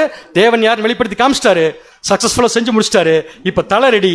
இப்ப அதை அப்படியே வைக்காம அதை தூக்கி இப்ப யார் மேல வச்சிட்டாரு? இப்ப சரீரத்து மேல. எதுக்கு சரீரத்து மேல வச்சாரு? சரீரமும் கிறிஸ்து செஞ்ச வேலையை இந்த பூமியில என்ன பண்ணணும், செய்யும். சரிங்களா? இப்ப அடுத்த கேள்வி, இயேசு கிறிஸ்து நமக்கு தலையாகிறதுக்கு அவர் என்ன பண்ணிருக்கார்? சிம்பிளான பதில், அவர் நம்மளை எல்லாம் விலை கொடுத்து வாங்கிட்டார். கரெக்ட்? விலை கொடுத்து வாங்காம தலையாக முடியாது. கரெக்டுங்களா? அப்படின்னா இயேசு கிறிஸ்து நம்மளை விலை கொடுத்து வாங்கியிருக்கார். எதை கொடுத்துனா ரத்தத்தை கொடுத்து வாங்கியிருக்கார். வசனம் வாசிக்கலாம். 1 கொரிந்தியர் 6:20. 1 கொரிந்தியர் 6:20 வசனம். கிரயத்துக்கு கொல்லப்பட்டீர்களே. என்ன கொல்லப்பட்டீர்கள்? யாரு கிரயம் பண்ணது? இயேசு கிறிஸ்து. எதுக்காக கிரயம் பண்ணாரு? அவருடைய சரீரமாக நம்மளை மாத்திக்கிறதுக்காக கிரயம் பண்ணியிருக்கார். அடுத்தது, ஆகையால் தேவனுக்கு உடையவைகளாகிய உங்கள் சரீரத்தினாலும் உங்கள் ஆவியினாலும் தேவனை மகிமைப்படுத்துங்கள். இப்ப நமக்குள்ள 2 இருக்கு. ஒன்னு சரீரம் இருக்கா, அது பூமிக்குரிய பாத்திரம். இன்னொன்று இருக்கு, அதுக்கு பேர் என்ன கேட்டீங்கன்னா ஆவி. இது யார் மூலமா நமக்கு வருதுன்னு பாத்தீங்கன்னா கிறிஸ்து மூலமா. இதை ரெண்டையும் வச்சு நீங்க என்ன பண்ணுங்கன்னா தேவனை என்ன பண்ணுங்க, நீங்க மகிமைப்படுத்துங்க. புரிஞ்சு உங்களுக்கு? அப்ப கிறிஸ்துவுக்கு என்ன வேலை? தேவனை யாருன்னு காமிக்கிறதா. நமக்கு என்ன வேலை? தேவனை யாருன்னு காமிக்கிறதா. இந்த ப்ராசஸ் தேவன் நம்மளை தனியா வச்சு பண்ண முடியாதுங்கிறதுக்காக கிறிஸ்து என்ற தலையின் மூலம் என்ன பண்றாரு, நம்மளை இப்ப பண்ற. அப்ப நாம் யார்? இந்த பதில் சொன்னீங்கன்னா அடுத்த பாயிண்ட் போயிடலாம். நம்ம யார் இப்ப? கிறிஸ்து. ரொம்ப சந்தோஷமா இருக்கு கேட்கறதுக்கு. இன்னொரு டீப்பர் பதில், நம் யார் இப்ப? சரீரம். யாருடைய சரீரம்? கிறிஸ்துடைய சரீரம். சரியான பதில் வாசிக்கலாம். 1 கொரிந்தியர் 6:15. 1 கொரிந்தியர் 6:15 உங்கள் சரீரங்கள் கிறிஸ்துவின் அவயங்கள் என்று அறியீர்களா? தெரியுமா உங்களுக்கு? உங்கள் சரீரங்கள் விலை கொடுத்து வாங்கப்பட்டாச்சு. எப்படி வாங்கப்பட்டாச்சுன்னா கிறிஸ்துடைய அவயவங்கள் என்று அறியீர்களா. அதனால நீங்க நல்லது செஞ்சாலும் சரீரத்துக்கு போய் சேரும், நீங்க தப்பு செஞ்சாலும் அது யாருக்கு தான் போய் சேரும்னா சரீரத்துக்கு போய் தான் சேரும். ஸோ கிறிஸ்து நம்மளை விலை கொடுத்து வாங்கி நமக்கு தலையாயிட்டாரு. நாம என்ன கொடுத்துட்டு அந்த தலை கீழே போய் இணைஞ்சோம். கேள்வி புரிஞ்சா உங்களுக்கு? புரியல? நாம என்ன கொடுத்துட்டு கிறிஸ்துங்கிற தலைக்கு கீழே சபையாகிய சரீரமா இணைஞ்சோம். அவர் வாங்கிட்டார். அவர் எல்லாத்தையுமே வாங்கல, சபையை தான் வாங்கினார். அப்ப சபை நாம தான் கன்ஃபார்ம் பண்றதுக்கு நாம என்ன பண்ணிட்டு போய் ஜாயின் பண்ணணும்னு கேட்கிறேன். How we join with our head? ஒரு கொஸ்டின், சிம்பிள் பதில். என்ன செஞ்சு நம்ம போய் ஜாயின் ஆயிருக்கோம் சரீரத்தில்? பிறந்தோம், பேர் வச்சாங்க, படிச்சோம், வளர்ந்தோம், வேலைக்கு போனோம், கல்யாணம் ஆயிட்டோம், முடிச்சுட்டோம். கிறிஸ்துடைய சரீரத்தில் ஆயிர முடியுமா? என்ன பண்ணி இணைஞ்சோப்ப? யாரோ சொல்றீங்க? வசனம் வாசிக்கலாம். கொலோசியர் 3ஆம் அதிகாரம் 3ஆம் வசனம். கொலோசியர் 3ஆம் அதிகாரம் 3ஆம் வசனம். ஏனென்றால் நீங்கள் மரித்தீர்கள். Simple point. நீங்க எப்படி இணைஞ்சீங்கன்னா நீங்க என்ன பண்ணிருக்கீங்க? முதல்ல மரித்தீர்கள். தேவனோடு செய்யும் உடன்படிக்கை. ஒரு பாயிண்ட், ஜாயின் ஆகிறதுக்கு குவாலிஃபிகேஷன். உடன்படிக்கை செஞ்ச எல்லாருமே சரீரமா முடியுமா? முடியாதுன்னு நீங்க சொல்ற பதில் எனக்கு தெளிவா புரியுது. உங்களுக்கு புரிஞ்சுதான் நீங்க சொல்றீங்க. என்னென்ன விஷயத்தில் நம்ம இழக்கிறோங்கிறது நமக்கு தான் தெரியும். அப்ப உடன்படிக்கை என்பது ஒரு ஆரம்பமே தவிர உடன்படிக்கை என்பது முற்றிலும் தகுதி அல்ல. அப்படின்னா யாரால கிறிஸ்துடைய சரீரத்தில் இணைஞ்சு இருக்க முடியும்? அதுக்கு ஒரு பதில் போட்டிருக்கார் சகோதரர், வாசிக்கலாம் பாருங்க. 1 கொரிந்தியர் 6:17. 1 கொரிந்தியர் 6ஆம் அதிகாரம் 17ஆம் வசனம். அப்படியே கர்த்தரோடு இசைந்திருக்கிறவனும். போதும். மரிச்ச எல்லாருமே கிறிஸ்துடைய சரீரத்தில் ஐக்கியமா மாற முடியாது, அங்கமா மாற முடியாது.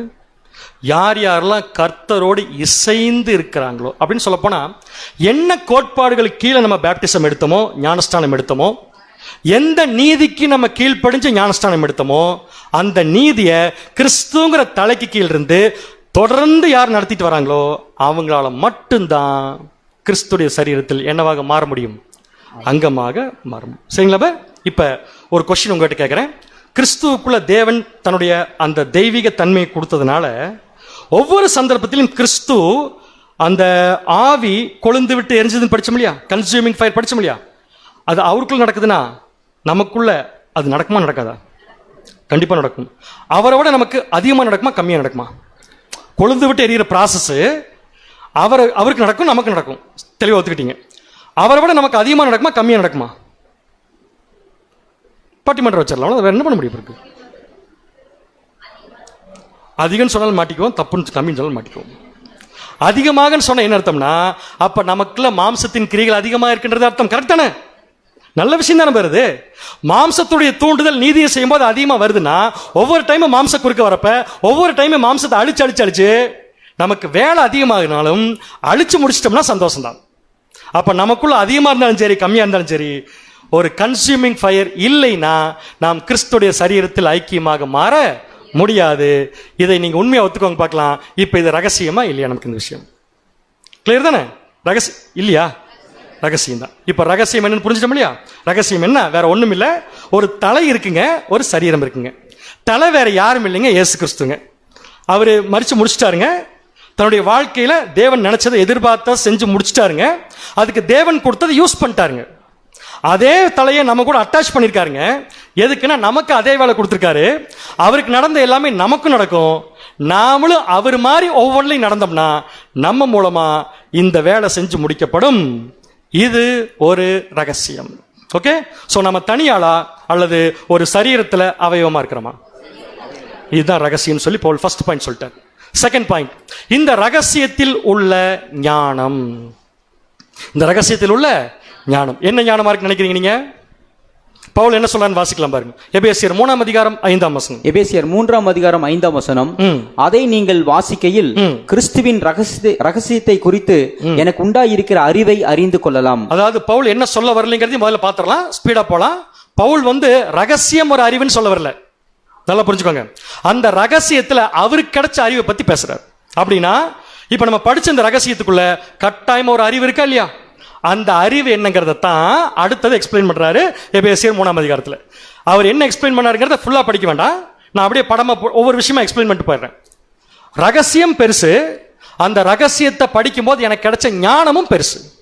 அது என்ன ஞானம்னா, சரீரம் தலையோட சேர்ந்து இயங்குற விதம் ரொம்ப பயங்கரமா இருக்குங்கிறார்.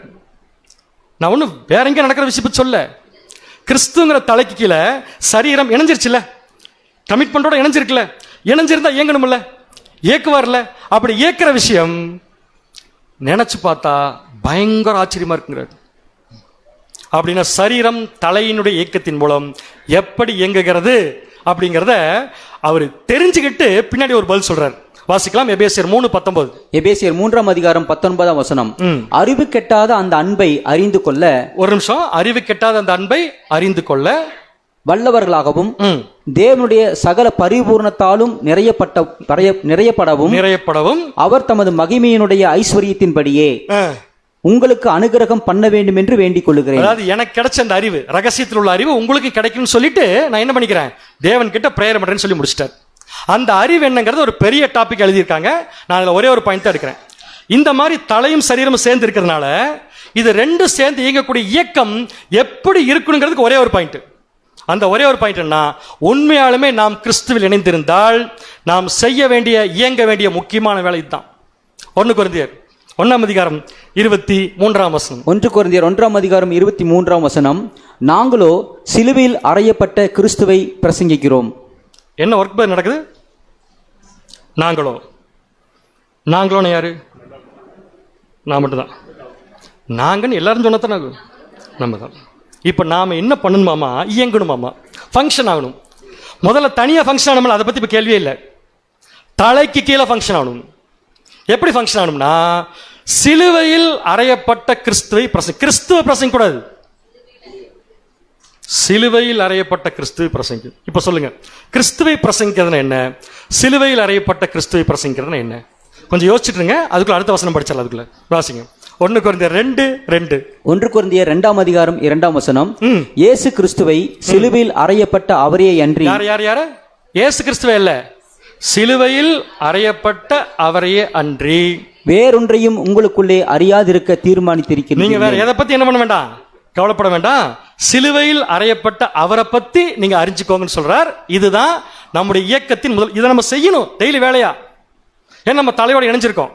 செய்யணும்னா இந்த வேலையை செய்யறதுக்கு முன்னாடி நமக்கு என்ன தெரியும்னா, கிறிஸ்து எப்பொழுது சிலுவையில் அறையப்பட்டார். இந்த சிலுவையில் அறையப்பட்டாருங்கிற வார்த்தை இருக்கு இல்லையா, அறையப்பட்டாருங்கிற வார்த்தையினுடைய இங்கிலீஷ் வார்த்தை குரூசிஃபைடு. அன்பான சகோதர சகோதரிகளே, அறையப்பட்டாருங்கிற வார்த்தையுடைய இங்கிலீஷ் வார்த்தை குரூசிஃபைடு. இப்ப சொல்லுங்க, நாம சிலுவையில் அறையப்பட்ட கிறிஸ்துவ பிரசங்கிக்கணும்னா இயேசு கிறிஸ்து எப்ப குரூசிஃபை ஆனார் அங்கிருந்து ஆரம்பிக்கணும். அப்பதான் பிரசங்க முடியும். இயேசு கிறிஸ்து எப்போது குரூசிஃபை ஆனார்?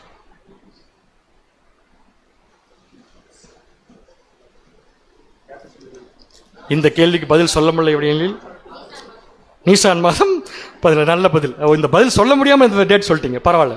நீசான் மாதம் 14ஆம் தேதி என்ற பதில் முற்றிலும் சரியான பதில் அல்ல. சரியான பதில் ஞானஸ்தானம். எப்படி சொல்லலாம் ஞானஸ்தானத்திலிருந்து குரூசிஃபிகேஷன் ஸ்டார்ட் ஆயிட்டுன்னு சொல்லலாம்? ஞானஸ்தானத்தில் இயேசு கிறிஸ்து முதல்ல என்ன பண்ணிட்டார்னா, தன்னுடைய பூமிக்குரிய உரிமையை விட்டு கொடுத்துட்டார். ரைட்? அப்படின்னா இயேசு கிறிஸ்து முதல் ஞானஸ்தானம் எடுக்கும் போதே ஹியூமன் வில்ல குரூசிஃபை பண்ணிட்டார். இப்ப சொல்லுங்க, குரூசிஃபிகேஷன் எப்ப ஸ்டார்ட் ஆச்சு? ஞானஸ்தானம் பண்ணிட்டாரா? அதுக்கப்புறம் என்னாச்சு? தொடர்ந்து ஒவ்வொரு விஷயத்திலையும் அந்த தியாகம் பண்ண விஷயத்தை தொடர்ந்து கொன்னுட்டேங்கிற அடிப்படையில் அதை செய்யாம செயல்படுத்தி கொண்டே வந்தார். எப்படி கண்டுபிடிக்கலாம்? ஒரு தடவை வெளியூர்ல இருந்து வந்து கிரேக்கர்கள் வந்து என்ன பண்றாங்க, இயேசு கிறிஸ்து பார்த்து அவர் பூமியில் இருக்கும்போது வந்து என்ன பண்றாங்க, எங்க ஊருக்கு வாங்க, உங்க பேச்சு கேட்க நிறைய பேர் ரெடியா இருக்காங்கன்னு சொன்னாங்க. நல்லா நீங்க சப்ஜெக்ட்லாம் சொல்றீங்க, இதை கேட்கறதுக்கு எங்களுக்கு ஆர்வமா இருக்கு, எங்க ஊருக்கு வாங்க. நாம் அந்த இடத்துல இருந்து என்ன சொல்லியிருப்போம்? கட்டாயமா கேலண்டர் எடுத்து டேட் ஃபிக்ஸ் பண்ணி சொல்லியிருப்போம் இல்லையா? பட் இயேசு கிறிஸ்து சொல்லியிருப்பார். எப்ப தெரியுமா? அது தேவனுடைய சித்தமா இருந்தா. தேவனுடைய சித்தம் இல்லை அப்படின்னா நான் அங்க போக வேண்டிய அவசியம் இல்லை. வாசிங்க இப்ப யோவான் 12:21. யோவான் 12:21 அவர்கள் கலிலேய நாட்டு பெத்சாயிதா ஊரானாகிய பிலிப்புவினிடத்தில் வந்து, ஐயா, இயேசுவை காண விரும்புகிறோம் என்று அவனை கேட்டுக்கொண்டார்கள். இவர் போய் என்ன பண்றாரு, அந்திரேயிட்ட சொல்றாரு. அந்திரேயா போய் இயேசு கிறிஸ்து சொல்றாரு, ஆண்டவரே நம்ம அந்த ஊருக்கு போய் ஒரு சப்ஜெக்ட் எடுத்து வந்துடலாமா? ரொம்ப விரும்புறாங்க. இயேசு கிறிஸ்து பதில் கொடுக்கிறாரு, வாசிங்க 12:23. யோவான் 12ஆம் அதிகாரம் 23ஆம் வசனம். அப்பொழுது இயேசு அவர்களை நோக்கி, மனுஷகுமாரன் மகிமைப்படும்படியான வேலை வந்தது. I am under crucifixion. மகிமைப்படும்படியான வேலை வந்தது. மெய்யாகவே மெய்யாகவே நான் உங்களுக்கு சொல்லுகிறேன், கோதுமை மணியானது நிலத்தில் விழுந்து சாகாவிட்டால் தனித்திருக்கும். நிலத்தில் விழுந்து சாகாவிட்டால் என்ன பண்ணப்பட்டிருக்கும்? தனித்திருக்கும். செத்ததே ஆகில் மிகுந்த பலனை கொடுக்கும். சோ செத்தாதான் என்ன பண்ணது? என்ன சொல்ல வராரு? வர மாட்டேங்கிறத சொல்ல வராரு. என்ன கருத்து எழுதியிருக்காங்கன்னா, ஒருவேளை இயேசு கிறிஸ்து மாம்சத்துடைய கொள்கைகளுக்கு இணைந்து நம்ம அங்க போய் பேசலான்னு ஒரு ஆசை வந்து தன்னை மிகைப்படுத்த நினைச்சிருந்தாருன்னா கட்டாயமா போயிருப்பார். ஆனா அவர் ஏன் போலினா, அந்த பூமிக்குரிய உரிமையை அவர் ஞானஸ்தானத்தில் என்ன பண்ணிட்டாருங்க? சிலுவையில் அரைஞ்சிட்டாரு. அரைஞ்சதுனால அவர் சொந்த சித்தத்தை எந்த இடத்துலையும் செயல்படுத்தலினா, இயேசு கிறிஸ்துடைய குரூசிபிகேஷன் எங்க ஸ்டார்ட் ஆச்சுன்னு பாத்தீங்கன்னா ஞானஸ்தானத்தில் ஸ்டார்ட் ஆச்சு, தொடர்ந்து கண்டினியூ ஆச்சு. எங்க முடிஞ்சதுன்னு பாத்தீங்கன்னா சிலுவையில் மரத்தில் முடிஞ்சது. இதுக்கு பேர் என்ன தெரியுமா? கண்டினியூயல் குரூசிபிகேஷன். ஒரு தடவை சொல்லுங்க எல்லாருமே. கண்டினியூயல், தமிழ்ல சொல்ல போனா தொடர்ச்சியான சிலுவையில் அறையப்படுதல். அப்படி வச்சுக்கலாமா? தொடர்ச்சியான இந்த விஷயத்தை தான் பவுல் சரீரத்துக்கு வேலையா கொடுக்கிறார். என்ன வேலையானா, தலைக்கு கீழே இணைஞ்சு நாம் செயல்பட வேண்டிய விதத்துல இதையத்தான் நம்ம போய் என்ன பண்ணோம்னா பிரசங்கிக்கணும். எப்படி பிரசங்கிக்கணும்? மைக் வச்சு ஜெனரேட்டர் கனெக்ஷன் கொடுத்து ஸ்டேஜில் லைட் போட்டு பவர் பாயிண்ட் போட்டு பிரசங்கம் பண்ணுமா? இல்ல. அதுக்கு விளக்கம் கொடுக்கிறாரு. நீங்களும் சிலுவையில் அரைஞ்சுதான் பிரசங்கிக்கணுங்கிறார். வாசிக்கலாம். ரோமர் 6ஆம் அதிகாரம் 6ஆம் வசனம். ரோமர் 6ஆம் அதிகாரம் 6ஆம் வசனம். நாம் இனி பாவத்துக்கு ஊழியம் செய்யாத படிக்கு. எப்பயும் பிரதர்? இப்ப இருந்து இல்லையா? வசனம் படிச்சிட்டோம்ல, இப்ப இருந்து. இனிமேல் நம்ம எதுக்கு ஊழியம் செய்யக்கூடாது? வசனம் கேட்டோம்ல, இனிமேல் எதுக்கு ஊழியம் செய்யக்கூடாது? நம்ம பாவத்துக்கு. சரி, ஓகே, தொடர்ந்து வாசிங்க. அப்புறம் பாவ சரீரம் ஒளிந்து போகும் பொருட்டாக. எது ஒளிந்து போகும் பொருட்டாக? இப்ப இருந்தானே. ஓகே, ஒத்துக்கிறேன். ஒளிந்து போகும் பொருட்டாக நம்முடைய பழைய மனுஷன் அவரோடு கூட சிலுவையில் அறையப்பட்டது என்று அறிந்திருக்கிறோம். இப்ப சொல்லுங்க அன்பான சகோதரர்களே, நம்ம செயல்பட வேண்டிய முக்கியமான விஷயம் என்ன? இயேசு கிறிஸ்து சிலுவையில் அறையப்பட்டதை நாம் பிரசங்கிக்கணும்னு சொன்னார் பவுல். இப்ப இன்னொரு இடத்துல எப்படி சொல்றாருன்னா, நீங்க எப்படி போய் பிரசங்கிக்கணும்னா நீங்களும் சிலுவையில் அறையப்பட்டு பிரசங்கிக்கணும். எதை? பழைய மனுஷன். இப்ப கொஸ்டின், எப்ப நாம பாவ சரீரம் ஒளிஞ்சது? கேள்வி இப்படி ஆரம்பிச்சுக்கிறேன். நம்முடைய குரூசிபிகேஷன் ஸ்டார்ட் ஆயிடுச்சா? இல்லையா? அப்படிலாம் ஒண்ணு நடக்கவே இல்லையா? பாருங்க, ஆயிடுச்சா இல்லைங்களா? ஆயிடுச்சு. எப்ப ஸ்டார்ட் ஆச்சு? இப்ப அது கண்டினியூஸா நடந்துட்டு இருக்கா? யார் வந்து பார்க்க போறா? செக் பண்ணி பார்க்க போறா? கண்டினியூஸா நடந்துட்டு இருக்குதா? உண்மையை சொல்லுங்க. நேத்து வச்சுக்கலாம், இன்னைக்கு முழுசா முடியல. நேத்து முழுசா நம்ம தேவனுக்கு பிடிச்சது மட்டும் தான் பண்ணோம். இல்ல, முடிஞ்சு போச்சு, அவ்வளவுதான். என்னது? நேற்றைய தினத்துல மீட்டிங் வராமட்டாலும் தப்பு தான். எதை தியாகம் பண்ணல? நம்ம ஹியூமன் வில்ல தியாகம் பண்ணல. அப்ப ஹியூமன் வில்ல தியாகம் பண்ணாம தலைக்கு கீழே இருந்துட்டு எப்படி நாம் செயல்பட முடியும்? அப்ப ஒவ்வொருத்தருக்கும் நம்ம தேவன் கொடுத்திருக்கிற வேலை என்னன்னா, சரீரம் தலைக்கு கீழ் இருந்து சிலுவையில் அறையப்பட்ட கிறிஸ்துவை பிரசங்கிக்கணும்னா சிலுவையில் அறையப்பட்டு தான் பிரசங்கிக்கணும். ஸ்டேஜ் போட்டு பிரசங்கிக்க கூடாது. அப்ப சிலுவையில் நம்ம அறையப்படணும் இல்லையா? எதை அறையணும்? சிலுவையில பழைய மனுஷனை அழிச்சாச்சுன்னா நமக்குன்னு சொந்த விருப்பம் இல்லை. நமக்குன்னு சொந்த விருப்பம் இல்லைன்னா நாம் ஒவ்வொரு சந்தர்ப்பத்திலையும் சொந்த விருப்பத்தை கொல்ல கொல்ல கொல்ல நாம் சரீரமாக மாறிக்கொண்டிருக்கிறோம் என்பதுதான் சரியான பதில். அப்படி மாறணும்னா நாம இவங்க கூட போய் இணைஞ்சிருவோம். யார் கூட? தேவன், கிறிஸ்து. இது ஒரு ஆர்டர் தானே? இது ஒரு ஆர்டர் தானே? என்ன ஆர்டர்? கிறிஸ்துவுக்கு தேவன் தலை, நமக்கு கிறிஸ்து தலை. இப்ப எங்க எடுத்து பாருங்களேன். கிறிஸ்துவுக்கு தேவன் தலையா இருக்கிறதுனால தான் கிறிஸ்து பர்ஃபெக்டா குரூசிபிகேஷன் முடிச்சார். இப்ப நம்ம கிறிஸ்து தலையா இருக்கிறதுனால தான் பர்ஃபெக்டா குரூசிபிகேஷன் என்ன பண்ண போறோம்? முடிக்க போறோம். சொல்லுங்க அன்பான சகோதர சகோதரிகளே, ஒரு நாளைக்கு எத்தனை முறை நம்ம பழைய மனுஷன் சிலுவையில் அறையணும்? எப்பப்பெல்லாம் நம்முடைய எண்ணம் போகாத, பரவாயில்ல விடு, ஆன்லைன்ல பாத்துக்கலாம், ஆஃப்லைன்ல பாத்துக்கலாம் தோணுதோ, இது எக்ஸாம்பிளுக்கு தான் சொல்றேன், நிறைய காரியங்கள் இதே மாதிரி இருக்குது. எப்பப்பெல்லாம் வருதோ அப்பப்பெல்லாம் அந்த விருப்பத்தை முன்னாடி வச்சுட்டு தேவனை பின்னாடி வச்சோம்னா முடிச்சுதுங்க, அவ்வளவுதான். அப்ப ஒரு தடவை பழைய மனுஷன் சிலுவையில் அறையக்கூடிய பிராசம் விட்டாச்சுன்னா, சிலுவையில் அறையப்பட்ட கிறிஸ்துவ பிரசங்கிக்கிற பிராசம் விட்டாச்சு. அதை விட்டு போட்டு தலைக்கீழ் நமக்கு என்ன வேலை? இதுதான் சொல்றாரு, இந்த நாலேஜை பார்த்தா எனக்கு ரொம்ப பயங்கரமா இருக்குங்கிறார் அப்போஸ்தலனாகிய பவுல். ஸோ இந்த பாண்டிங் கீழே நம்ம வரணும்னா, ஒன்னஸ்குள்ள வரணும்னா, சிந்தை ஒன்னஸா இருந்தா மட்டும் பத்தாது, செயல்பாடுகளும் ஒன்னஸா இருக்கணும். இதைத்தான் பவுல் சொல்றாரு, இதை நான் அறிஞ்சிக்கிறதுக்கு அவரையும் அவருடைய உயிர்த்தெழுதலின் வல்லமையும், அவருடைய உயிர்த்தெழுதலால் தான் அவர் எனக்கு தலையானார், அந்த வல்லமையும் அவருடைய பாடுகளின் ஐக்கியத்தையும் அவருடைய மரணத்திற்கொப்பான மரணத்துக்கு எப்படி ஆகிறது பிரதர்? வாழும்போது போற இஷ்டத்துக்கு வாழ்ந்துட்டு சாகும்போது மட்டும் அவர் மாதிரி செத்தா போதுமா? இல்ல, ஒவ்வொரு நாளும் வாழும்போது செத்து செத்து செத்து வாழணும். ஹியூமன் வில்ல கொன்னு கொன்னு கொன்னு வாழணும். அப்படி என்னைக்கு வாழ்ந்து முடிக்கிறோமோ அன்னைக்கு கிறிஸ்துவோட மரிக்கலாம். நாம கிறிஸ்துவோட மரிக்கும் போது தலைக்கு கீழே சரியா வேலை செஞ்சிருக்கோங்கிறத சரியா நம்மளால சொல்ல முடியும். வாசிங்க எபேசியர் 1:17. எபேசியர் 1:17 நம்முடைய கர்த்தராகிய இயேசு கிறிஸ்துவில் தேவனும் மகிமையின் பிதாவுமானவர் தம்மை நீங்கள் அறிந்து கொள்வதற்கான ஞானத்தை, தம்மை நீங்கள் அறிந்து கொள்வதற்கான ஞானம், இந்த ஞானத்தை கொடுக்கிறதுங்கிறது எவ்வளவு பெரிய விஷயம். நான் ஒரு கேள்வி கேட்கிறேன், இந்த ஞானத்தை அறிந்து கொள்ள பவுல் என்ன பண்ணார்? என்ன பண்ணாரு? எல்லாவற்றையும் நஷ்டம் என்று விட்டேன், குப்பை. எதெல்லாம் என்னை பலி செலுத்த விடாம தடுக்குதோ, என்னுடைய ஹியூமன் ரைட்ஸை பண்ண தூண்டுதோ, அது பூரா குப்பை. தூக்கி போடு குப்பையை சமந்து சுத்தணும்னு வச்சுக்கோங்களேன். கண்டிப்பா நாம கிறிஸ்துடைய சரீரத்தில் ஐக்கியமா இருக்கோம்னு சொல்லவே முடியாது, அங்கமா இருக்கோம்னு சொல்லவே முடியாது. 2 விஷயம் படிச்சிருக்கோம், ஒன்னு ரகசியம், இன்னொன்று ரகசியத்தில் உள்ள ஞானம். 3வது இது 2 சேர்த்து படிக்க போறோம். இந்த ரகசியத்துக்குள்ள ஐக்கியம். எந்த ரகசியத்துக்குள்ள?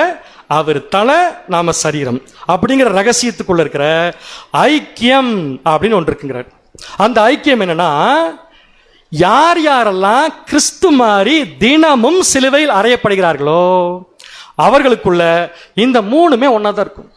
இது ஐக்கியம். எந்த 3? ஒரே சரீரம், ஒரே ஆவி, ஒரே செயல்பாடு.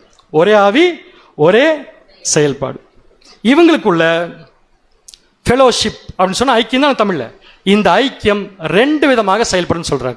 ஒன்னு ஃபெலோஷிப் ஆஃப் சிம்பத்தி, இங்கிலீஷ்ல ஃபர்ஸ்ட் சொல்லிட்டு அப்புறம் தமிழ்ல சொல்றேன். ஃபெலோஷிப் ஆஃப் சிம்பத்தி, அதாவது இந்த ஐக்கியம் சொல்றோம் இல்லையா, எந்த ஐக்கியம்? ஒரு எக்லீஷியாக்குள்ள உட்கார்ந்து இருக்கிற ஐக்கியம் மட்டுமல்ல, கிறிஸ்துங்கிற தலைக்கு கீழே இருக்கிற ஐக்கியம். அந்த ஐக்கியத்துக்குள்ள இருக்கிறவங்களுடைய ஐக்கியம் எப்படி இருக்கும்னா 2 விதமா செயல்படும். ஒன்னு சிம்பத்தி, இன்னொன்னு அட்மினிஸ்ட்ரேஷன். தமிழ்ல சொல்ல போனா சிம்பத்திங்கிறது ஒரு கேர். அவங்க ஐக்கியத்துக்குள்ள ஒரு கேர் இருக்கும், அவங்க கேர்லயே ஐக்கியத்தை காமிச்சிருவாங்க. செகண்ட் பாயிண்ட், அவங்க அட்மினிஸ்ட்ரேஷனுக்குள்ள ஒரு ஐக்கியம் இருக்கும், அட்மினிஸ்ட்ரேஷன்லயே ஐக்கியத்தை காமிச்சிருவாங்க. என்ன ஐக்கியம்னா, ஒருவருக்கு இருக்கிற ஐக்கியமும் சரி, கிறிஸ்துங்கிற தலைக்கு கீழே நாங்கள் ஒன்னா இருக்கிறோங்க ஐக்கியம் சரி, இதை காமிச்சிருவாங்க.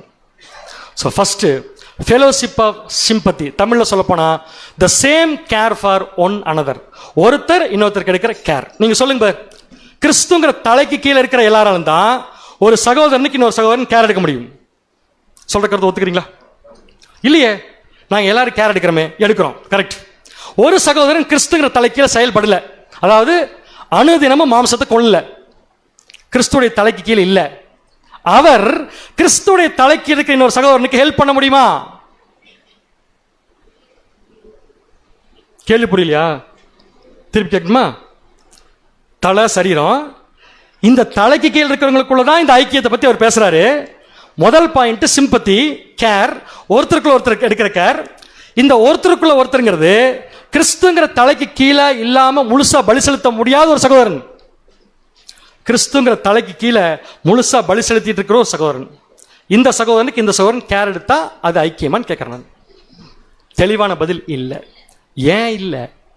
ஏன் இல்லைன்னா, முதல்ல அவருக்கு தேவையான கேர்னா கிறிஸ்துங்கிற தலைக்கு கீழே வரணும், அனுதினமும் மாம்சத்தை கொள்ளணும். அதை விட்டுட்டு நாம சகோதரர்களுக்கு எத்தனை உதவி செய்தாலும் that is not the sympathy of fellowship அப்படின்ட்டு. கொஞ்சம் புரிகிறது கடினமான விஷயம் தான், பட் இது உண்மை. வாசிக்கலாம். சரீரத்துல தான் இந்த ஐக்கியம் இருக்கணுங்கிறார். 1 கொரிந்தியர் 12 25-26. 1 கொரிந்தியர் 12 25-26 வசனங்கள். சரித்திர பிரிவினுண்டாயிராமல் அவயங்கள் ஒன்றை குறித்து ஒன்று கவலையாய் இருக்கும்படிக்கு தேவன் கனத்தில் குறைவுள்ளவதற்கு அதிக கனத்தை கொடுத்து படிச்ச விஷயம் தான், ஸ்பீடா போயிடலாம். இப்படி சரீரத்தை அமைத்திருக்கிறார். சரீரத்தை இப்படித்தான் அமைச்சிருக்காரு. அடுத்தது, ஆதலால் ஒரு அவயம் பாடுபட்டால் எல்லா அவயங்களும் கூட பாடுபடும். அதாவது கிறிஸ்துங்கிற தலைக்கு இருக்கிற அவயம் பாடுபட்டா கிறிஸ்துவங்கிற தலைக்கு இருக்கிற எல்லா அவயம் என்ன பண்ணும்? வேற ஐக்கியம், வேற தலை பாடுபடும். ஆனா அது பட வேண்டிய பாடு முதல்ல இதுங்களை பார்த்தல, முதல்ல நீங்க முதல்ல தலைக்கீழ வா. இதை என்ன அழகா எக்ஸ்பிளைன் பண்றாருன்னா, பவுலுடைய எக்ஸாம்பிள சொல்லி எக்ஸ்பிளைன் பண்றாரு இந்த சகோதரர். என்ன தெரியுமா? தலை தானே கிறிஸ்து பிரதர், நம்மளாம் சரீரம் தானே, நம்மளாம் சரீரமா தானே ஒரு கீழ் இருக்கிறோம். இப்போ ஒருத்தருக்குள்ள ஒருத்தர் கேர் எடுக்கணும்னு பாக்குறோம்ல, அதான் ஐக்கியம்னு சொல்றோம். இப்போ அந்த ஐக்கியத்துக்கு விளக்கம் சொல்றாரு. இதை படிக்காம நான் கேட்கற கேள்வி பதில் சொல்லுங்க. நாம் ஒவ்வொருத்தரும் டைரக்டா கனெக்ட் ஆயிருக்குமா அல்லது கிறிஸ்து மூலமா கனெக்ட் ஆயிருக்குமா? பதில் தெளிவா வரல. கிறிஸ்து மூலமா. இந்த பதில் ஒத்துக்கிறீங்களா? Very clear. இப்போ நான் இங்கிலீஷ்ல அப்படியே வாசிக்கிறேன், அப்படியே ஒவ்வொன்றா விளக்கம் சொல்றேன். The whole system of nervous resides in the head. எல்லா நரம்புடைய இயக்கம் எங்க தான் இருக்கு? தலையில தான் இருக்குது. அதாவது பாடியோட இயக்கம் பூரா தலையில தான் இருக்குது. And the members are in communication with each other, not directly. நம்ம ஒவ்வொருத்தரும் டைரக்டா கம்யூனிகேஷன் கிடையாது. அப்படின்னா வெளியே இருக்கிற எல்லாத்தோட நம்ம கம்யூனிகேஷன் இருக்கலாம், அது ஐக்கியம் அல்ல. அப்ப நம்ம எல்லாம் யார் மூலமா தொடர்பு இருக்கிறோம்? அதுக்கு என்ன தெரியுமா எக்ஸாம்பிள்? இந்த கை நானு, இந்த கை இன்னொரு சகோதரர். இப்போ நாங்கள் ரெண்டு பேரும் டைரக்டா இருக்கிறோமா?